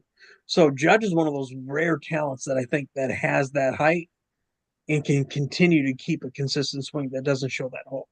Well, that's the thing that's so like because guys like Dunn and Sexton, they struck out a ton, and their averages always showed it. And Judge, I mean, his career average is 288, which is pretty damn good for someone that's as huge a power hitter as he is. Yeah. And not only that, 288 now, where most batting averages are like 250, and that's Mm, okay, right? hmm That's an acceptable level for a major leaguer now. hmm That's pretty significant for a power hitter Yeah. who can, chase Maris and I mean, come on, that's ridiculous. I mean, isn't he the first to crack 60 ever since the home run like Steroid era, explosion in the early Yeah. 2000s with Bonds? Yep. ever since the steroid era, Yeah. he's the one that you can legitimately say has broken Maris. Because similar, another one that comes to mind when I think of Aaron Judge as far as his size goes is the Big Hurt. It was Frank Thomas, was always like just a huge freaking dude. And Yeah, so I feel like in some respects, not that you ever know 100%, but I feel like in some respects, it almost makes him less suspicious of using because he was always just freaking enormous. yeah. No, nobody ever sat there and said Frank Thomas you're using. I mean, my Yeah, man was a lumbering yeah, first baseman who was the first baseman for his career. He was the hmm same size when he was 19 yeah, compared to when he was 45, or yep, now even. Like his head is tiny and his body is giant. I mean, the yes, dude's nickname was the Big Hurt yeah, because for a reason. You know, Judge is that lanky. I mean, he's been playing center field for a Major League Baseball team and hitting 60 home runs. hmm That's unheard of. yeah. I mean, really, usually they're a defensive liability if they're that good at the plate. Yep. He's not. Is he the best center fielder? No. If they could put him in right field and get somebody, I mean, maybe Bellinger does that for him. But I'll tell you what, um, he's a hell of a player. And guess what? I don't like him, but he's historic. And I'm not even a Red Sox fan. I just don't like the guy. But he's a You hell don't of a like player. Aaron Judge? How come? You know what it is? I don't know what it is. There's something about the way he plays, and I That's funny. respect it clearly because I'm talking about how good he is, but I don't know what it is. And he's a nice guy. Every interview I've seen with him, he's super polite. He's great. Yeah, he's never bothered me. I don't have an answer for you. Well, well, well. Welcome to our club where we have irrational hatred towards No, you random have players. you have in your mind rational hatred. I can't tell you this. I respect the fact that it's irrational. I have no idea, but you have rational in your brain, It's just biased. I suppose that's a more accurate assessment. So if we look at that list though for the American League, I mean, my man came out with 52 home runs as a rookie. I It's mean, absurd. obviously, we're not gonna try to um, dispute it, but a pretty decent list. I mean, Benintendi, I really liked him. I still like him, even though he's not. I mean, he's walling away in Chicago right now, and I feel Mm, bad for the boy. yeah. Trey Mancini and his story with beating cancer, and all that stuff. I mean, he's a guy that's hard to root for. Um, Gurriel, who we just talked about, that Abreu ended up taking his place Mm. in the first. I think most people think of him in the little face he made with you Darvish pitching in the World Series. I don't know if you guys remember that. I don't. It doesn't come to mind now. Well, I look it remember up. him That winning a that ended up batting being title. was that? I remember him winning batting title. Yeah. He was a good player. I mean, he's still playing, but yeah. Um, Obviously, Matt Olson, um, one of the most unique batting stances. Yep. But had some pretty significant shoes to fill in Atlanta when the A's traded him over that way, and I think he's done a pretty good job. Um, and then Jordan Montgomery. I mean, the only reason why I think we would remember Jordan Montgomery is because we're only talking about a couple of years ago at this point. Uh, any thoughts on the American League? I know I just kind of cruised through that list. No, not in particular. Taylor, I'm curious about your thoughts on Judge. I think he's a great player. He's an excellent outfielder. Um, he has, well, he gets a good jump on balls. He he's surprisingly athletic for his size. Um, and he takes a good route to balls in the outfield. He's a great player. The only knock I got against him is, he hasn't hit well in the postseason. Yeah, Mm. yeah, yeah. No, I'd agree with that. Yeah, it's funny with him. Um, and I'm glad you said that. He is a heady player in the outfield. Hmm. Like, he's not going to blow you away with the speed. A guy that was on this list, a few years back, Byron Buxton. We didn't talk about him, but probably one of the better defensive guys Yep. in center field. If he could ever stay healthy, but most of the time he gets hurt because he's playing good defense. Yep. But Judge is one of those guys who, you think it looks like a gap off the bat, and the next thing you know, he's just kind of like making a routine play, kind of backhand going to his left, and you're like, oh, it wasn't as good a well hit as I thought. And it's because he has really good instincts. He has good roots. His first step is great. Um, so yeah, I'm glad you brought that up. National League boys. Cody Bellinger. Yeah. Mm-hmm. Now is he? Did he just sign with the Yankees? Did I just see He got that? traded to the Yankees Got from the traded Cubs. to the Yankees. Yeah. The Cubs just traded him to the Yankees. Mm. Yeah. So does that mean you like him less Yes, it does. I'm afraid to immediately? say. Yeah.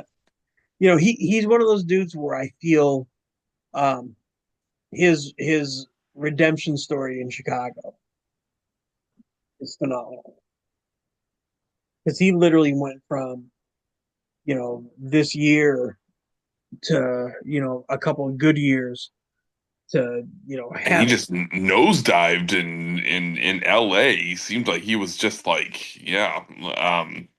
it seemed like he was going to be like a centerpiece that they would build around He there for a few was. years. Yeah, and then he just like freaking nosedived. Yeah. And he was one of those unique guys who played, he played a really good first base and he was great in every outfield position.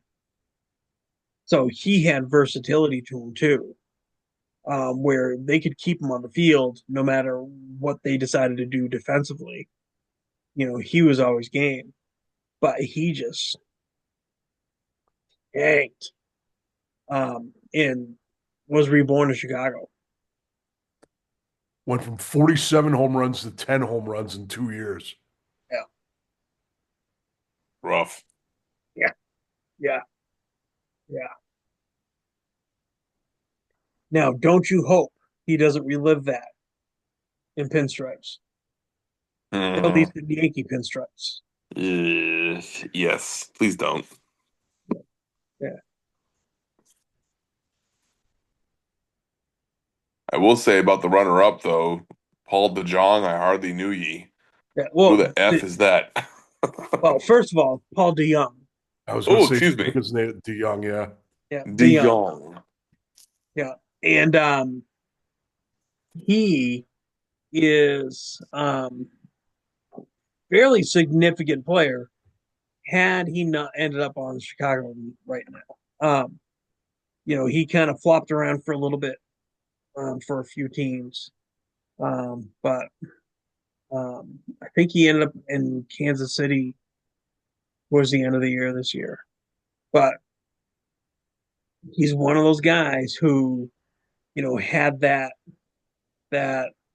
um, that push, and I think it helped that he was with St. Louis. Mm. Um, and he was one of those guys who, um, you know, took over for Mr. Coldenwong in some respects um, in St. Louis, but it just never panned out. Josh Bell, a Still guy pretty good who ended up, player. yeah, Hmm. yeah. I mean, he's been on many teams now. Yeah. I don't even know how many. I'm going to look at the stats. I saw him in the postseason. I forgot who he was with. Yes, he looks like he's on the Marlins right now. Oh, He had a stint with my boys for a little bit, half a season. Um, actually, no, he didn't. It was Bell.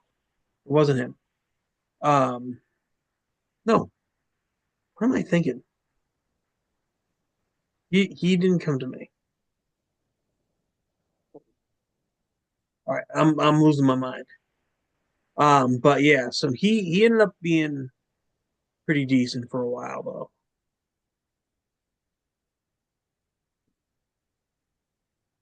I do not. He's another one. See, I'm entering this phase where a lot of these players unfortunately becoming a little fuzzier to me. Well, I'm becoming fuzzy because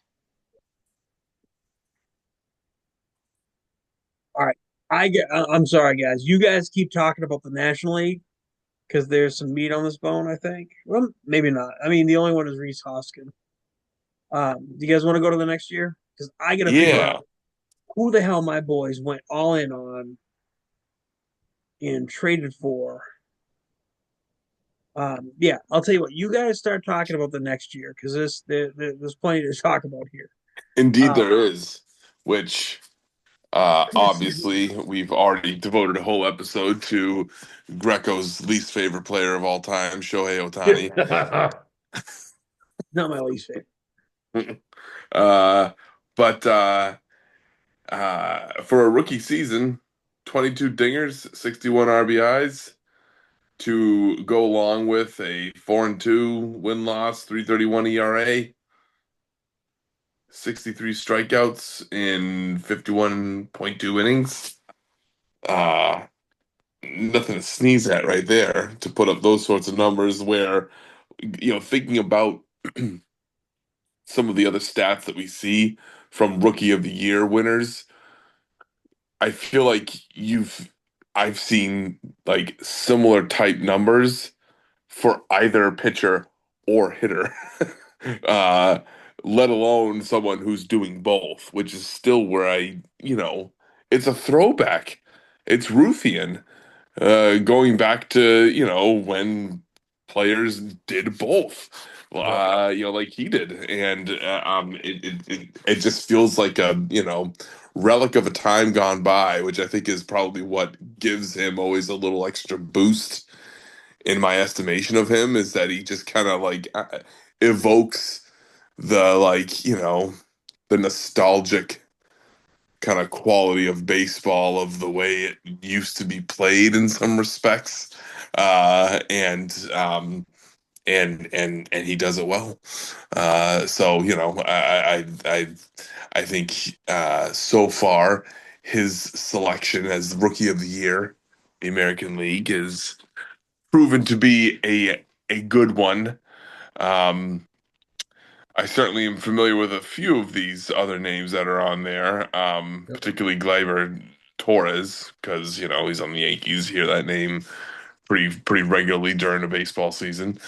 Um, I don't remember Miguel Andujar at all. You don't? yeah, and I'm a little shocked that he was also on the Yankees. So I'm kind of canceling out my point there. Where Gleyber Torres, I know because he was on the Yankees, but Yeah, Gleyber Torres, I know. Andrew, oh geez, but Andrew, like I see he has an Oakland A's hat right now, so Yep. No, quit. no, no. That's not why I know him. I didn't. To be honest with you, full disclosure, I've been so salty about the A's. I didn't even know he was on the A's this year. Ah, So I didn't know he ever wore an A's hat. And just to be clear, I even messed up. I guess I put him in the same category. Josh Bell and Josh Harrison. I messed up. They're both Pittsburgh Ah, Pirates who got traded to Oakland. Harrison got traded to Oakland. I was thinking it was Bell to get traded to Oakland. It was Harrison to get traded to Oakland. So that I had to go back and look at that.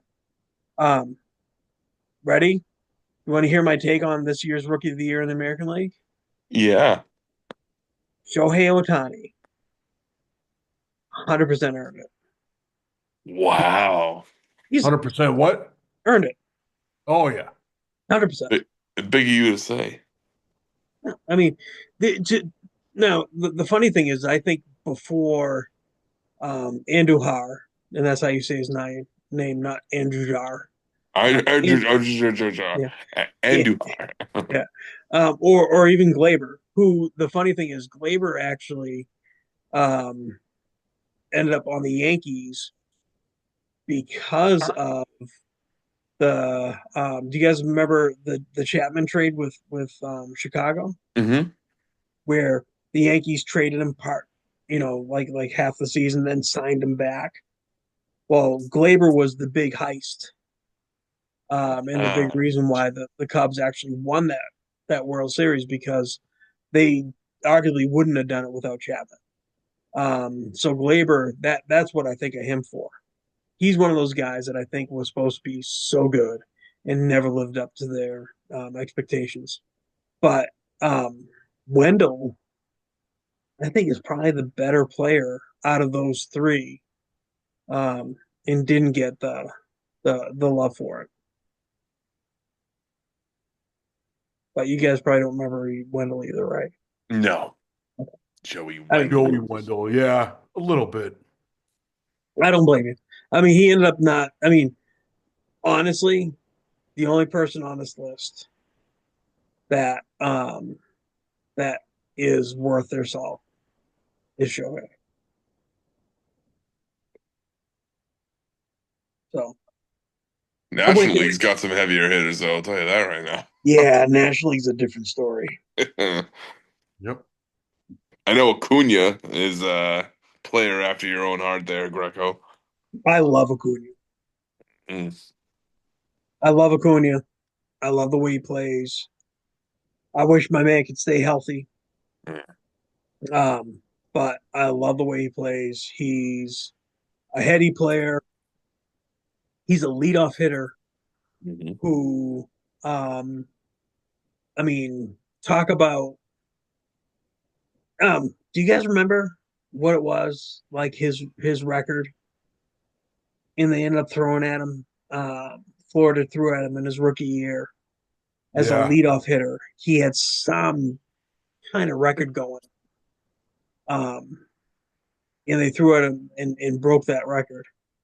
I'm gonna it's gonna drive me up a wall that I'm not gonna remember this now.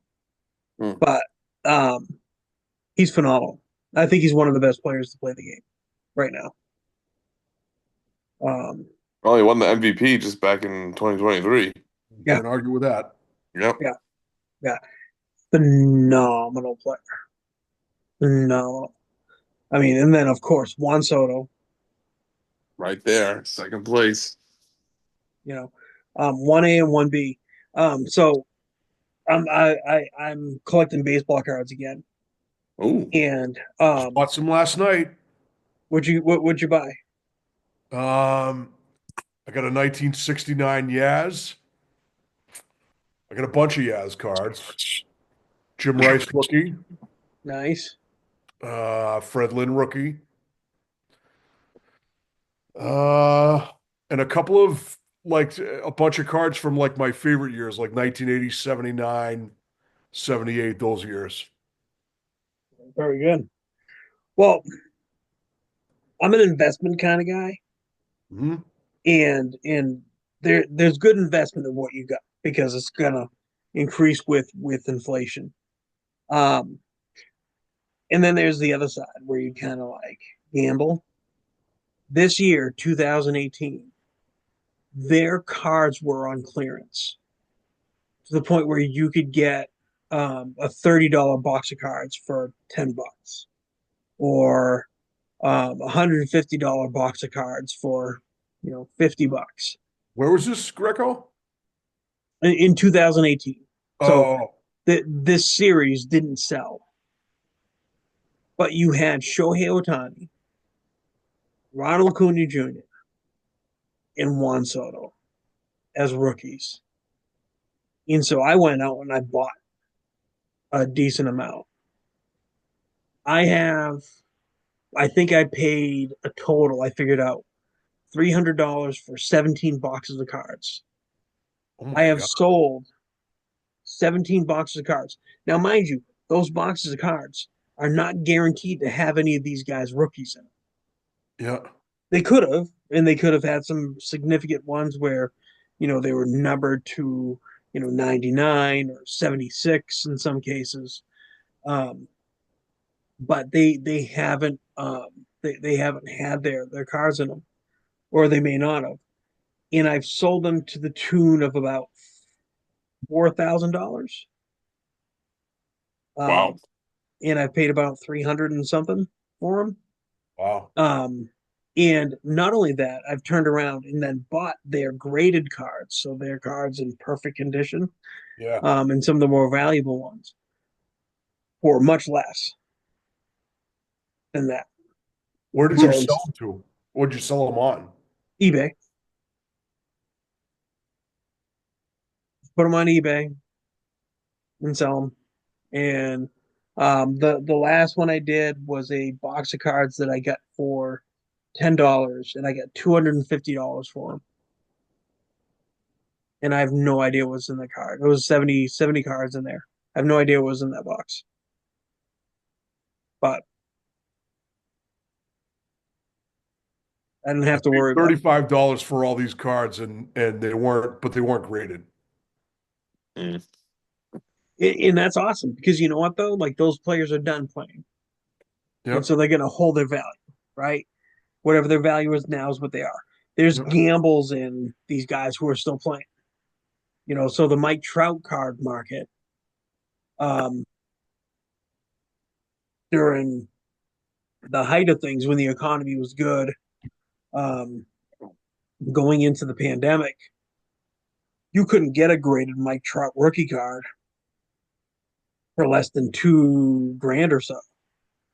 They've been selling recently for about 600 or 800 bucks,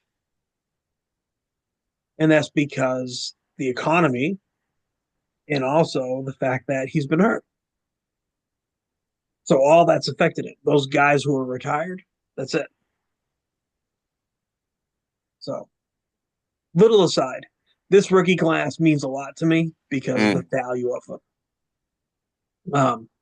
The funny thing is too is that if you talk to me in 2022 or 2021, the funny thing is that I could have got a rookie card for Shohei Ohtani for almost peanuts, and the same thing for Soto. And now it's flipped. Acuna was the most expensive then, and now it's flipped because of the contracts that both Soto and Ohtani have recently Hmm. signed, and the fact that Acuna was hurt last year. Right. So it's almost like the stock market. It's definitely something that uh, I feel like one can grow obsessive over as far as wanting to find the right cards and get the right box as Yeah, what you're looking for. yeah. And sometimes you gamble and it doesn't work out. So Yeah. I'm hedging my bets. We're gonna get to 2022 soon. Mm. Hedging my bets on some of those players in 2022 because I have a ton of unopened boxes of them. Ooh. Yeah, we'll get there in a minute. So, any more thoughts on 2018? I don't think so. I mean, the only other kind of particular name of note was Walker Bueller, who he's another free agent right now, right? Where, flamethrower. He gets a little bit by the injury bug, but when he's on, he's a good pitcher. He's a good pitcher. Close out the World Series. Yeah, yeah. Yep, yep, yep. All right. So let's hit the next one. Talk about a boy. Jordan Alvarez and Pete Alonso. Slam dunk. Yep. Yeah. Well, I mean, Fernando Tatis was also in the running that year, but could this potentially? Yeah, let me look at the specific. So Pete Alonso 53 dingers. I mean, that pretty much squashes it right there. But I would argue that even if his home run total was, maybe a little closer to where Tatis was, that Alonso would probably still thump him because Tatis is playing for San Diego.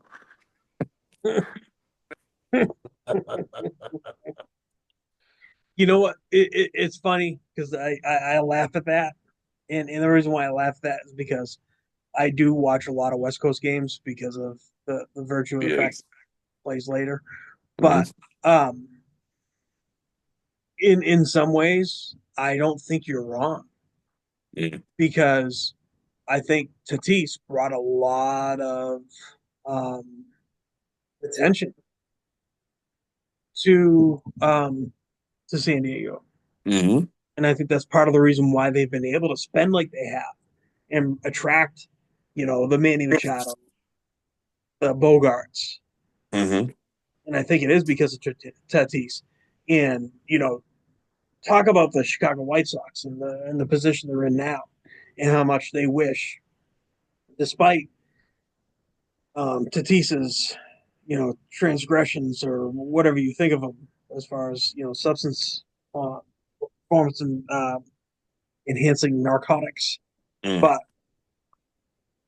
um, he could have changed the history of Chicago too had he stayed. Yeah. It, it Nothing. it is interesting though to look at how much, Pete Alonso really does seem to fall much more into that. We're talking about how unique Aaron Judge is and how his average is like pretty impressive for someone that's as huge a power hitter as him.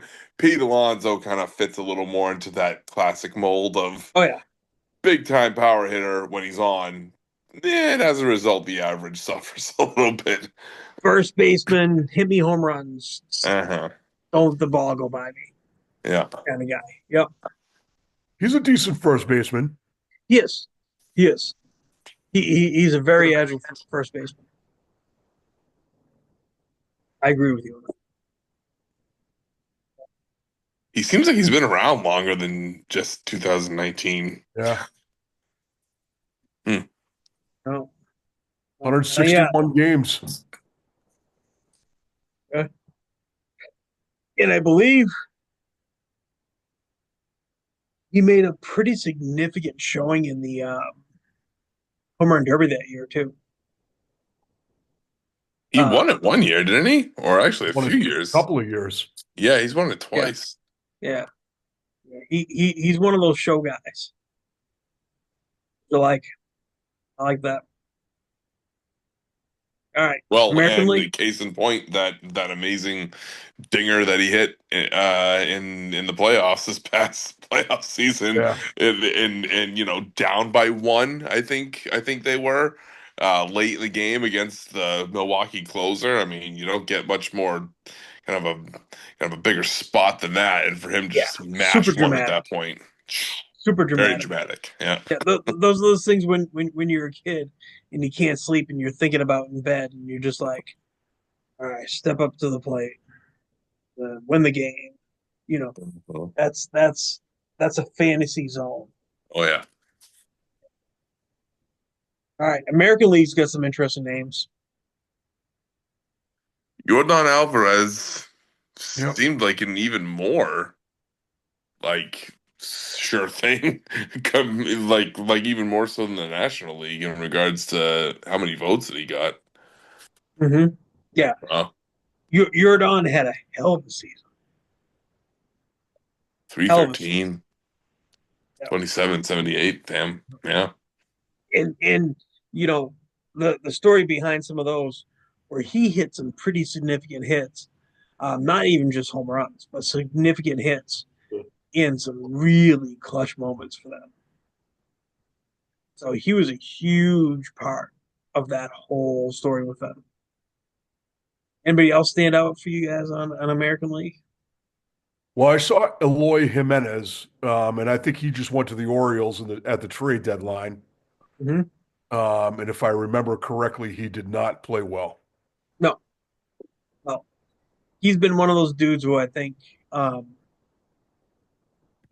with the right atmosphere or whatever it is that he's missing, um, it's not I there. also I also see a familiar name there Couple of them. in the voting there.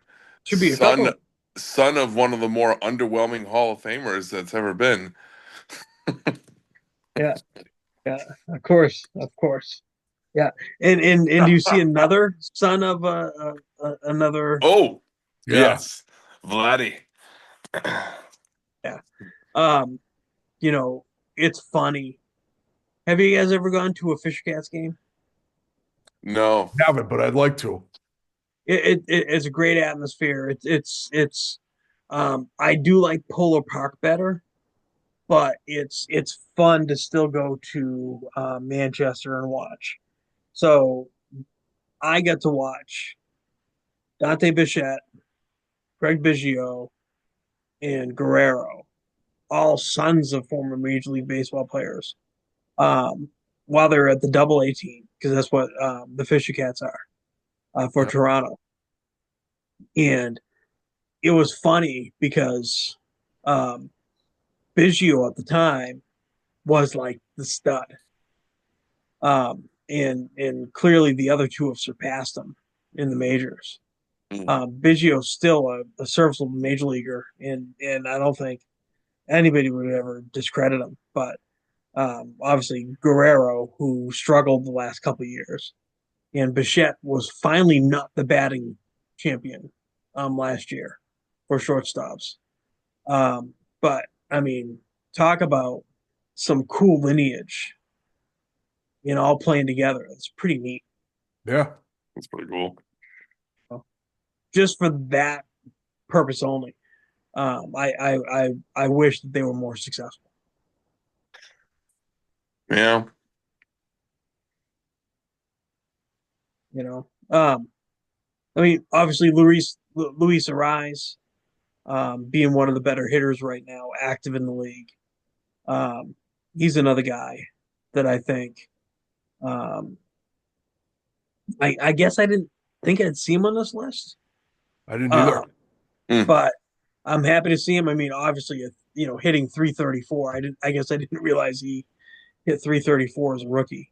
Yeah. Um, but you know, he's a guy who has now been sent into purgatory, according to Rolo, um, and now has to wallow in the annals of San Diego. But I mean, he hit 354 for Miami in 2023. If you hit 354 with no protection around you, you're a baseball player. That's pretty good. He was Yeah, around 400 for a while too. yeah, he was. He was. The dude can hit. So I'm excited to see what he does for the rest of his career. He's one of those guys that I'm going to low key try to keep an eye on and kind of root for. So, any other thoughts on this year? Nope. Nothing that I can think of. All right. I'm just trying to make sense of or call to mind anyone from the 2020 season. Granted, well, something was going on in 2020. Yeah. Yeah. Can't seem to recall. So that I think taints the whole, you know, proceedings this year. But I mean I can't for the life of me. I don't even have a glimmer of a recognition of any of these guys, including the winners. Luis Robert, I've heard of. Yeah. Yeah. Oh, so the American League, yeah. So Luis Robert, Yeah. Ooh, yeah. nice Well, player. I believe he's Haitian. Robert. Sean Murphy, Oh yeah. who, Yeah. yeah. Jesus Lazaro, Ryan Ryan Mountcastle. Castle. Yep. All those guys should probably ring some bit of a bell. Um, with the National League, Ryan Mountcastle just kind of sounds like a Mrs. Doubtfire situation, and dude, they just kind of like, that is a my name's Ryan Mountcastle. that First is a baseman. yeah, that is a pretty badass name though. Mount, or yes, or it's like a Bond villain. You know, rue the day you crossed me, Mountcastle. Whatever works. My man can play first and he can hit. So that Yep. works. Um, Alec Bohm in the Yep. National League. That should be somebody you recognize. Cronenworth, um, Key Very close Brian to Hayes. Cronenberg, who's a pretty good film director. Yeah, whatever. Key Brian Hayes, Sixto Sanchez. I mean, there's some pretty decent names on this. This is funny because I think 2020, I think Rolo, as much as I'm giving you a hard time, I think you're right. You know, the fact that 2020 and we played 60 games, I don't necessarily think we were able to kind of sort this out very well. Yeah, Well, Devin Williams is the reason they got rid of Josh Hader. Yes. Yeah. Yeah, because they figured they could use him as a closer. Yep. He's also the one that gave up the home run that Quinn was talking about to Alonso. Good callback. Good job. Yes, he was. Yeah. Um, and I believe that he just got his way, and I'm going to double check. Yeah, so he's not a Milwaukee Brewer anymore, by the Oh, way. Mhm. Yep. Let me see if I can pull up the transactions here. You guys are going to love this. Yankees. Uh, Yankees. he just went over for Caleb Durbin and Nestor Cortez. So no more Nestor for you guys. Hmm.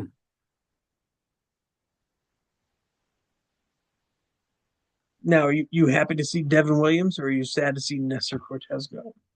Which one? I don't fear Devin Williams. I've seen him pitch. I don't think he's got, good stuff, but he doesn't pitch well down the stretch. Mm, okay. You'd rather them. So are you happier that Nestor Cortez is gone? I guess, yeah. Okay, cool. Well, there you go. I thought I was gonna break you guys' heart. I'm sorry I failed in that. Kyle Lewis, I wonder if he even plays anymore. I want to say he does. Yeah, it looks like he's with Arizona. Oh wait, no. Yeah, because he didn't play in 2024. Interesting. Hmm. Huh. Right. Yeah, he may be retired. Well, that's Um, 15 minutes of fame. yeah. I know Luis Robert or Robert Yeah. is one of those guys that has always been like on the edge of being traded by Chicago, where they were going to get some pretty significant return for him, but it's never really worked out. Every time they were going to, seems like they would have traded him. He had an off year, or he got hurt, something happened. But he has some pretty significant potential. If you look at his years, um, it's almost like he's almost there, and then all of a sudden he does it. In 2023 was his biggest year. He had almost 40 home runs. He had 38 home runs, 264 batting average, 80 RBIs on a really bad team, by the way. So um, I'm curious what he's going to do. You guys ready to climb out of the pandemic? Yep. All right, next year. How many? What do you guys know about Jonathan India? I want to say he's a second baseman. Yeah, yeah. Um, Was I right about that? That was a good guess. no, he is. Yeah, he's a second baseman. Um, he's one of those guys that I do like. He is now on the Royals. Saw that. Yeah, that's a recent transaction as well. Um, I hope that him on the Royals is gonna kind of resurrect his career because he's one of those gritty guys that I like how he plays. So we'll see. Um, my hope is going to be there. Um, anything else? Any of those names on there?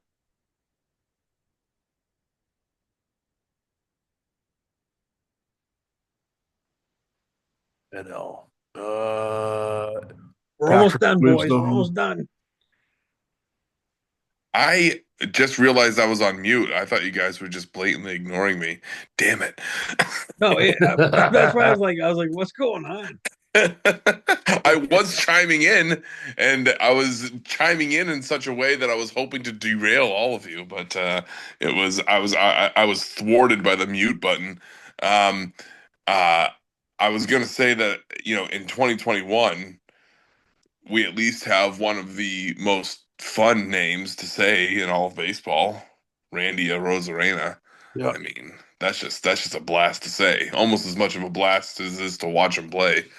He's a fast, kind of just spark plug little player.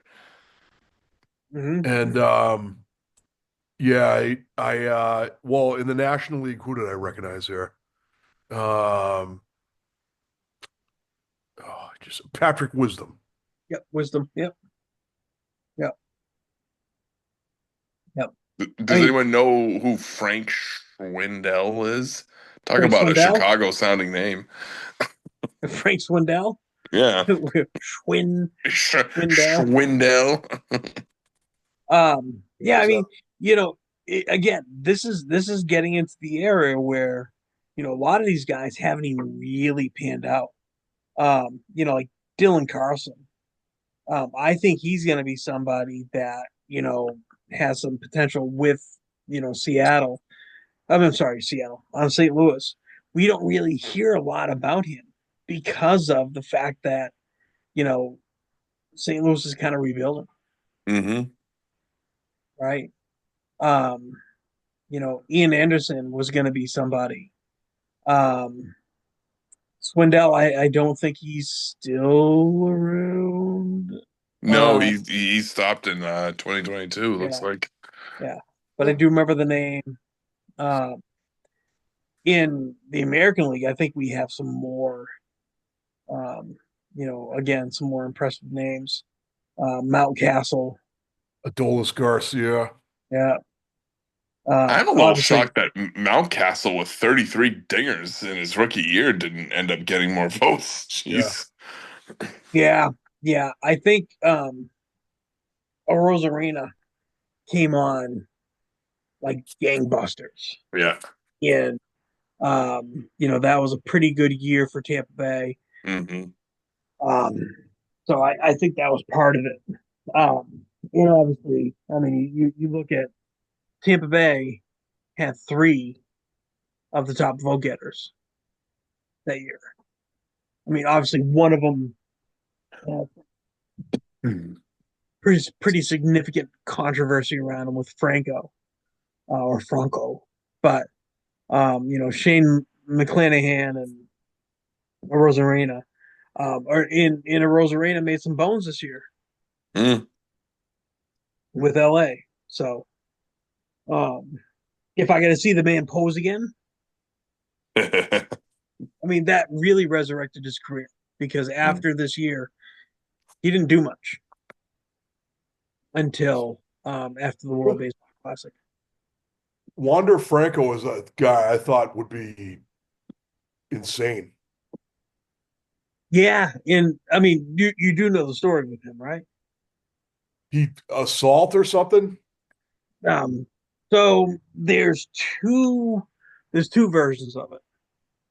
One is that in the Dominican Republic, um, the girl he was dating, he was aware of her age, and that the age was Oh 14. boy.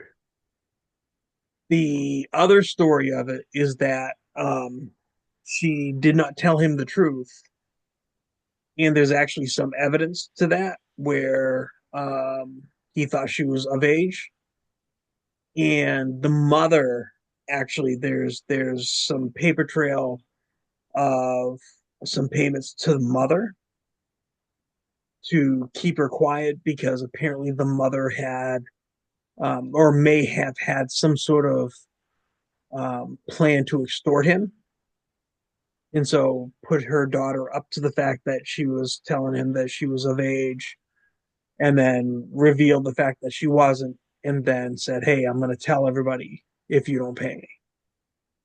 So either way, my man is screwed. Yeah. Pretty sure he's in jail at this point.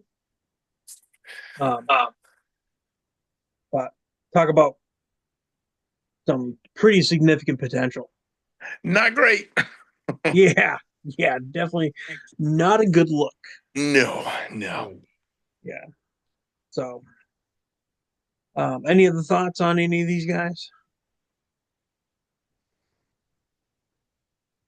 Nope, not in particular. The So only thing I would here, say about Mount Castle is his yeah, home runs have gone way down.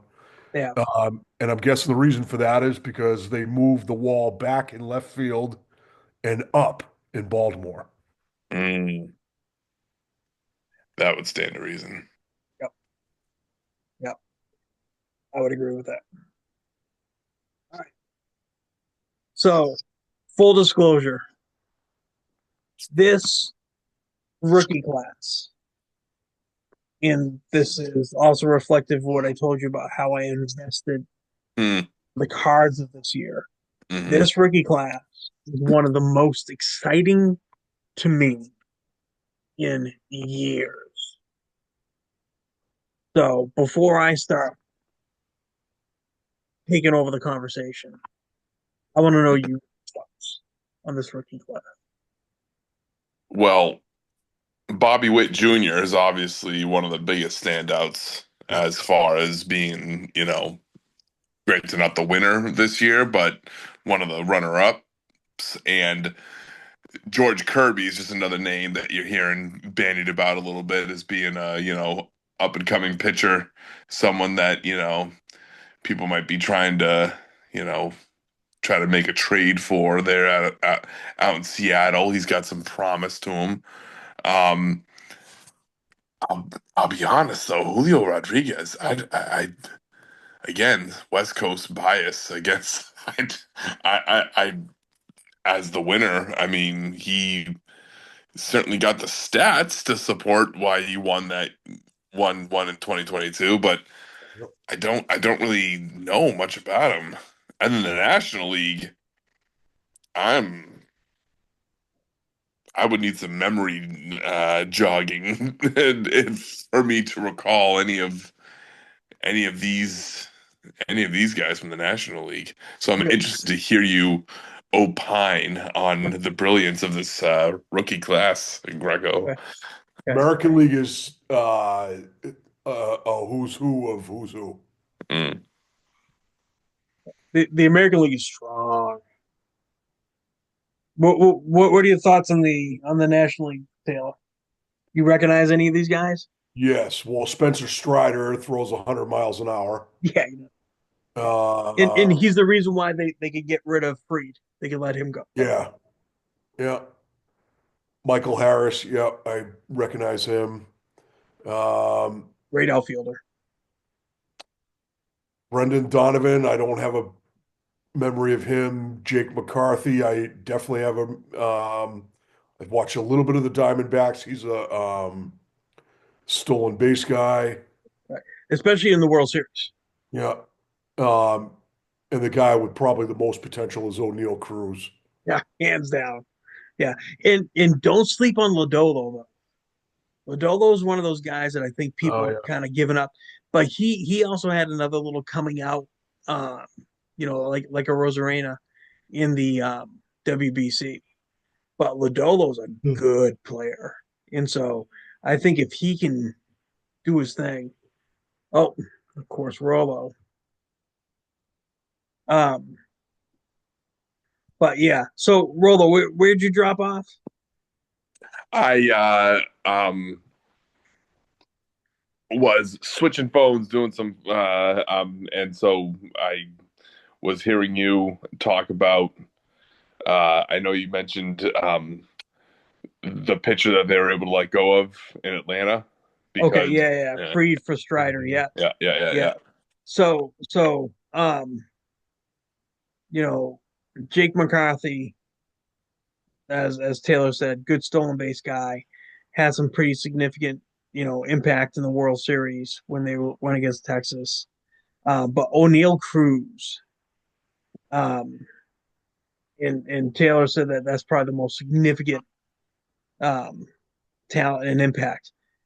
If you haven't done yourself a favor and taken a look at some O'Neill Cruz highlights, Hmm. I suggest you do so. Hits the ball as hard as anybody. My God, the dude can hit some rockets. And not only can he hit some rockets, he can throw some rockets. Um, they did move him from shortstop to the outfield. I think just to keep him healthy. Yeah. But he is a ball player. So In, do yourself a favor. Take a look at No O'Neill Cruz. out of Pittsburgh there. Interesting. Yeah. Yeah. Learn this National League class and take a look at, so for me, there's so much meat on this bone. So O'Neill Cruz wasn't in um, the the product that I've been collecting. The product I've been collecting is the update series for Tops 2022, and Hmm. that has Julio Rodriguez, Stephen Kwan, Bobby Witt, Jeremy Pena, George Kirby, um, Strider, Donovan, Lodolo, and I'm pretty sure Michael Harris was in the next one. So Michael Harris, Adley Rushman, O'Neill Cruz were in the next year, which I have a bunch of too. Um, but I'll tell you what, um, kind of a little bit of a down year for some of these guys. But Julio Rodriguez, um, Taylor, have you seen him play? A little bit. So he's probably one of the best five tool guys, Athlete, big time athlete. yeah, that I've seen in a long time. Um, and I don't know what it was. I mean, he didn't have a bad year, but for his expectations, I think it was a down year this year. Um, the guy's a ball player. The guy's a ball player. Adley Rushman, um, Yeah. probably going to be one of the best catchers for the next 7 years Yep. or so. I think he's going to be one of those guys. Stephen Kwan, if he can continue to play the way he's been, he's going to be a big part of that Cleveland team. Obviously, Bobby Witt Jr., Rolo, you talked about him. Jeremy Pena, um, that last name should sound kind of familiar to you. He's the son of a big leaguer. Was the World Series MVP that year as well. And probably one of my favorite players to watch. He's not the slickest shortstop, but he's good. He reminds me a lot of Jeter. Well, Not he replaced necessarily at the Correa. That's plate. why they got rid of Correa. They had another guy in the works. Yeah. Yeah. Hmm. And he's got a lot of potential because he's probably at this year, I think he was an older rookie. But he's a good, durable player. I think he's going to be one of those legacy players where you don't appreciate him until he's like 8 years in the league, and you're like, wow, wait a second. I think of him as being one of those um, guys who can be durable and stay healthy, and maybe one of those 3,000 hit kind of candidate guys. Hmm.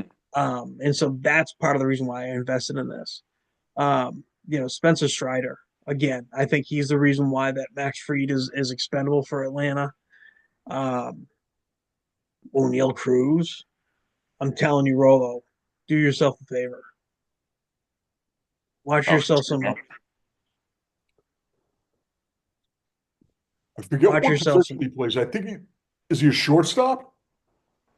Who? O'Neill. O'Neill Cruz or an outfielder?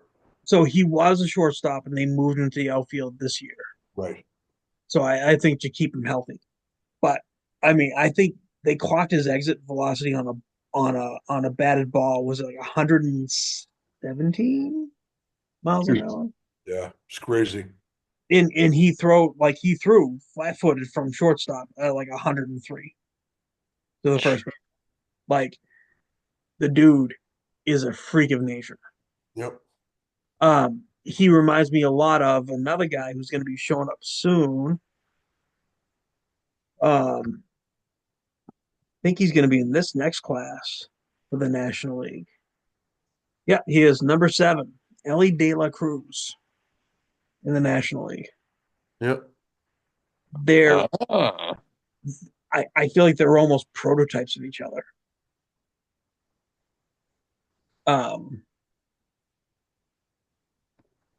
Thoughts on this year's class, boys? Wow, I had no idea Masataka Yoshida got any Rookie of the Year votes in 2023. Yeah, I mean he didn't have a bad season, Yeah, he's serviceable. dude. He hit 289 in a league that 250 is acceptable now. He had 16 home runs. Oh, I'm sorry, no, 15 home runs. 72 ribbies. That's pretty good. What's wrong with that? Yeah, Why are you guys so cynical? Can't play the field. Yeah. Yeah, no, I get it. I get Liability it. in the field. Is there any player you don't like aside from Otani, Greco? Yeah, though there's a ton. Yeah, you may be surprised if you actually think there's no players I don't like. Sit me down for a little bit. Yeah, we may be doing another 16-part series. Tristan Cassis got votes too. Yeah. He falls into that category of someone who just bothers me.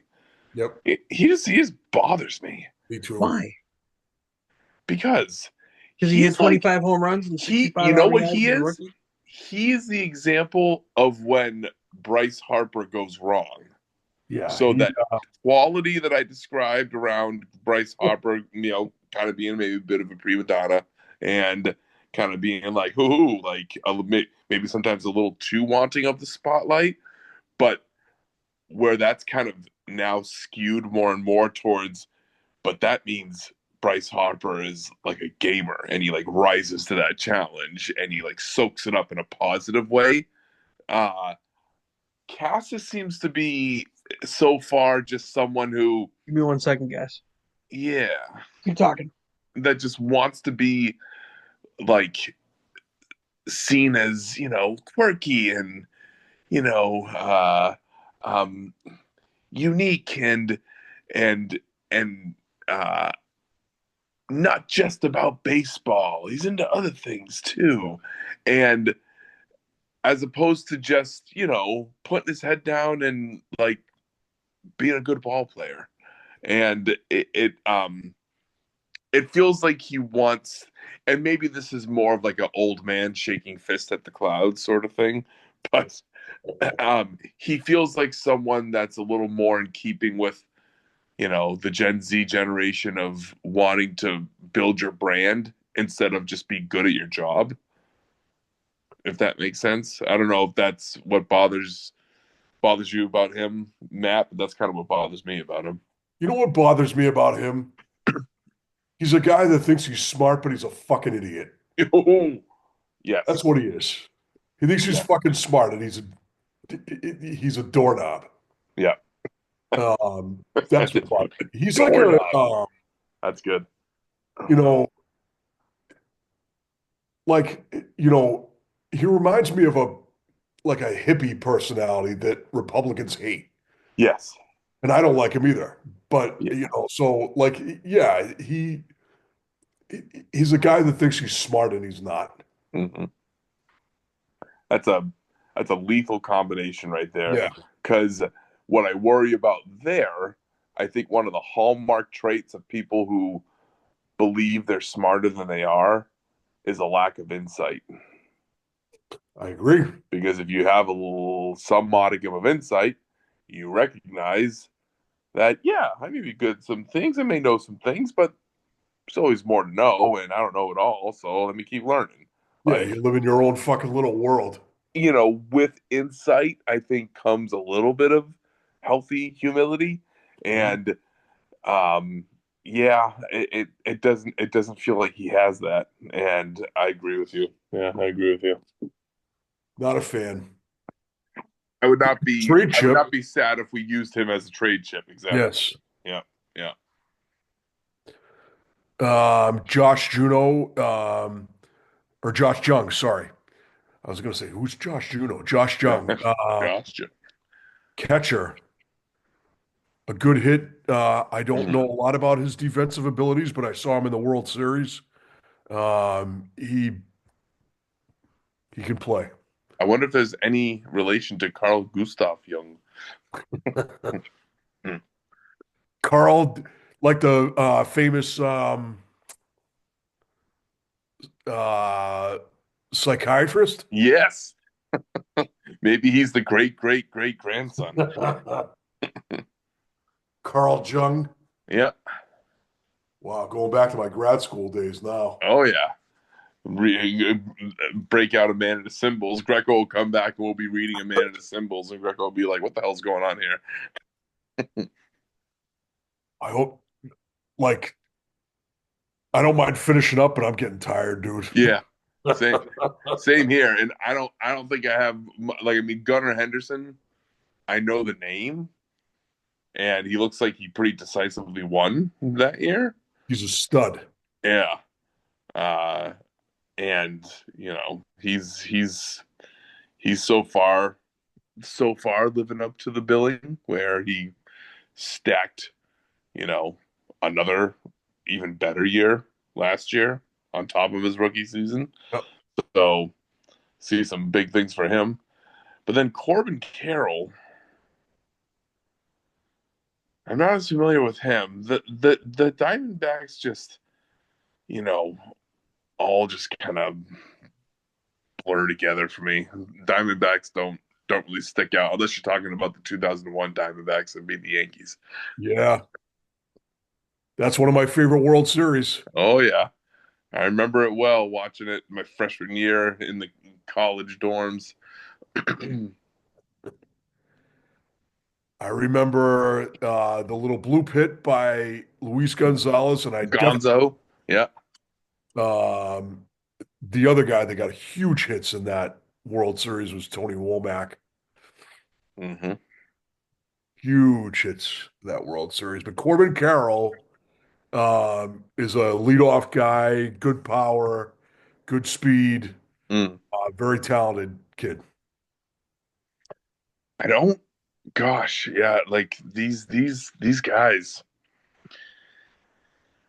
Uh, um, clearly, this is where uh the chronic expert nature of baseball watching that you and Greco have starts to starts to exceed mine because I I like a lot of these guys I'm not particularly familiar with, so I don't really have much that I can really opine about. He, you know, I saw him again when I saw a game in Colorado with Christian Walker and the other guy I like to watch on the Diamondbacks is Zach Gallen, Mm. pitcher. He's really good. He's a really good pitcher. He's an ace, and I like to watch him too. Uh, let's see. I'm getting the circle of death on my computer here. Oh my god, yeah, I've already had to like switch phones back and forth because one was dying on me, so I had to charge that one, and then that one was dying on me. 2024 up to the current Skeens year. and yeah, Skeens is a no-brainer. Yeah, I don't even know who Luis Heel is. Luis Gil. Yeah, I mean, I vaguely know of him. I was just like, oh yeah, I seem to recall him just because he was on the Yankees, but these guys are just becoming less and less. I don't know. Uh, I feel like baseball needs to get better at building up superstars, which is why guys like Judge and Otani and Tatis, uh, um, uh, those guys in particular, are the ones. Harper. I think I wonder if Trout could be. So far, it kind of feels like he has the personality of a warm glass of milk. So I don't think that really helps them all that much. But I feel like they need to get better at like building up the personalities of some of these guys to make them a Yeah, little less, faceless. I think they're doing a better job promoting the game. Well, at least in putting rules in place to make the game more watchable. Hmm. I Hmm. like that.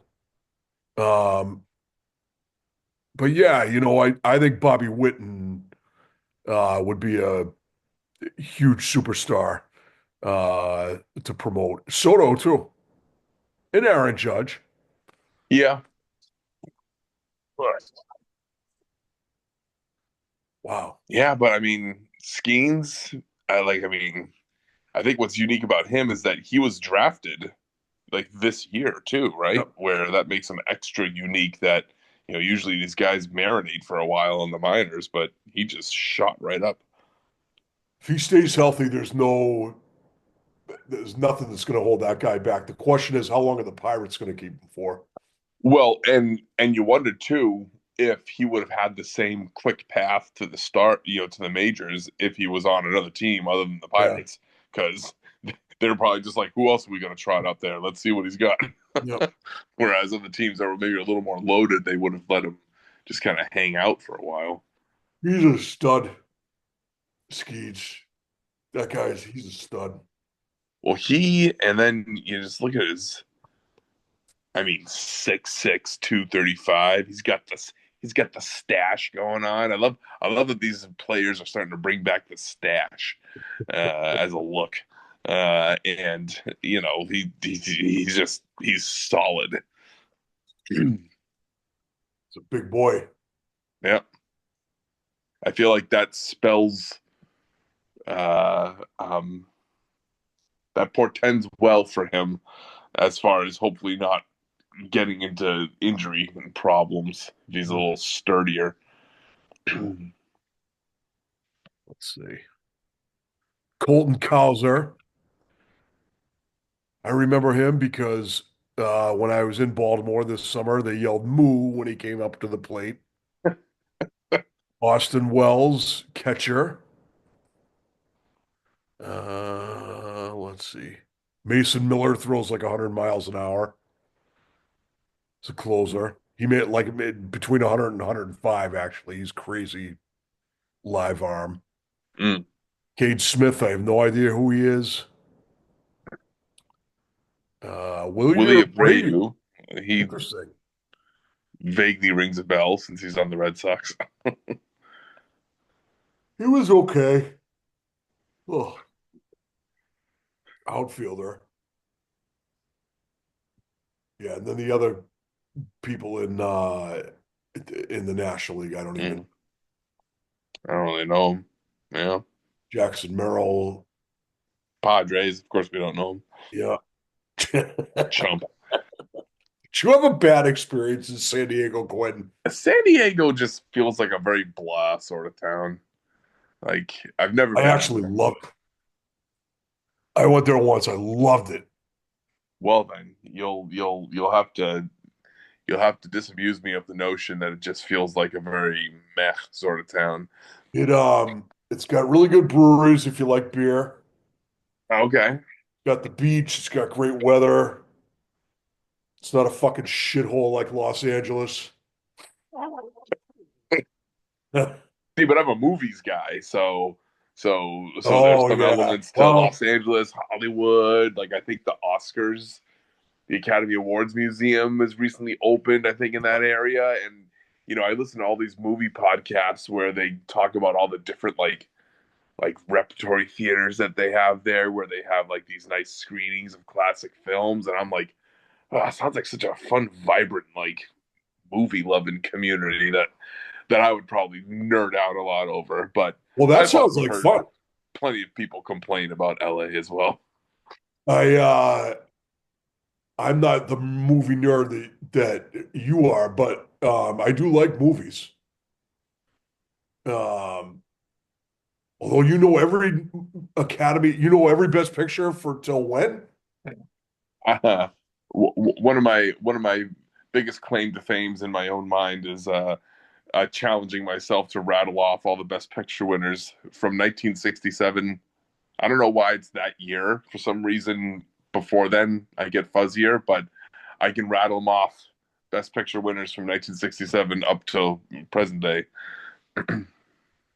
Let me see if, well, let's see if what I can do. So 70 was Patton. 70 was Patton. Yep. 71, The French Connection, one of my favorite movies. Awesome flick. Yeah. The Godfather, 72. Mm-hmm. Three. The Sting? The Sting, very good. Yes. Wow, okay. Yeah. 74, Godfather 2, 75. Oh, fuck. One Flew Over the Cuckoo's Nest. Very good. 76, Rocky. 77, Annie Hall. Annie Hall, very good. Yeah. The Deer Hunter, 78. Mm-hmm. 79. Kramer versus Kramer or no? Very good. Did get that Kramer versus right. Kramer. Wow. Yep. Look at that. 80. You Oh, shit. aced the 70s. So I got the 70s. Okay. Yeah. 80. Uh, I don't know about 1980. The 80s were always the murkier decade for me to master in terms of like remembering them because I feel like many of the films that were awarded Best Picture in the 80s, the Academy Awards seem to get like caught up in this, like, well, this movie seems like it should be the Best Picture winner versus this was really the best movie. Case in point, in 1980, the many people regard the best movie that year to be Raging Bull, which is Ah, which is a masterpiece. yep. However, Martin Scorsese was beaten by an actor turned director directing his first film. Robert Redford directed Ordinary People that year, Oh, I can't believe I don't remember that. which incidentally, I actually really, really like Ordinary People. So I don't think that year is one of the years where the 80s kind of got it wrong. I think Ordinary People's a really good flick, but I can understand why some people might say Raging Bull should have won it. Dude, I wrote a paper on that movie. Great movie. Great Yeah. movie. And then 81, Chariots of Fire. Did that win? Chariots of Fire. Yeah. Wow. Okay. 82. I've I, I've successfully detoured us into a movie conversation. All I heard was Chariots of Fire, and then I heard 82. And I was like, there's no way we're talking about the 2024 Rookie of the Year. Well, we already got Went there. through We it. didn't have really much to say about those because I had assumed so. yeah. No, I had assumed so. And I apologize. My little girl's birthday is literally now today. Ooh. And she had that wake up where she's like, I'm excited. Oh. And so I decided to try to. One of the gifts, fortunately, that I bought her was a projector of the solar system Ooh. that goes up on her. So it's like a Very nice. planetarium in That's a her nice room. gift. So I just hooked it up. So that'll help her. Get her back to And, sleep. Do you know what just dawned to me that your daughter's name is Kat? Because I thought you guys were actually celebrating your cat's birthday. right. Yes. No. So the funny thing is, I don't know if you get to hear Alicia when she was talking to you earlier. She was like, no, not the cat, but our daughter Kat. Oh. Yeah. See, it's getting a little slower and the hearing's getting Bro, back. You know. listen, the more cement that goes in, sometimes the better it is. Yeah. Yeah. You know. So are we good? We finished the rookies? Yeah. We did. All right. I think we're good. I'm not gonna interject with a lot of information. I mean the good news is that we do have um some pretty significant things. The only thing I did want to say about the 2024 rookies um is more about the class. Mm. So this was an all pitcher rookie of the year class, right? Yes. That's happened once, twice. I want to Hmm. say Interesting. 5 times Wow. in the rewards history. And it's the so in 1947 and 1948, there was no NL and L and AL um, rookie of the years because Mhm. there was only the major leagues and not the AL and NL. Mhm. Um, so since 1949, that's only happened 5 times. Wow. Wow. So I thought that was not crazy significant. It wasn't the first time ever, but I thought that was kind of interesting. Hmm. Uh, that's only Pretty happened cool. 5 times in history.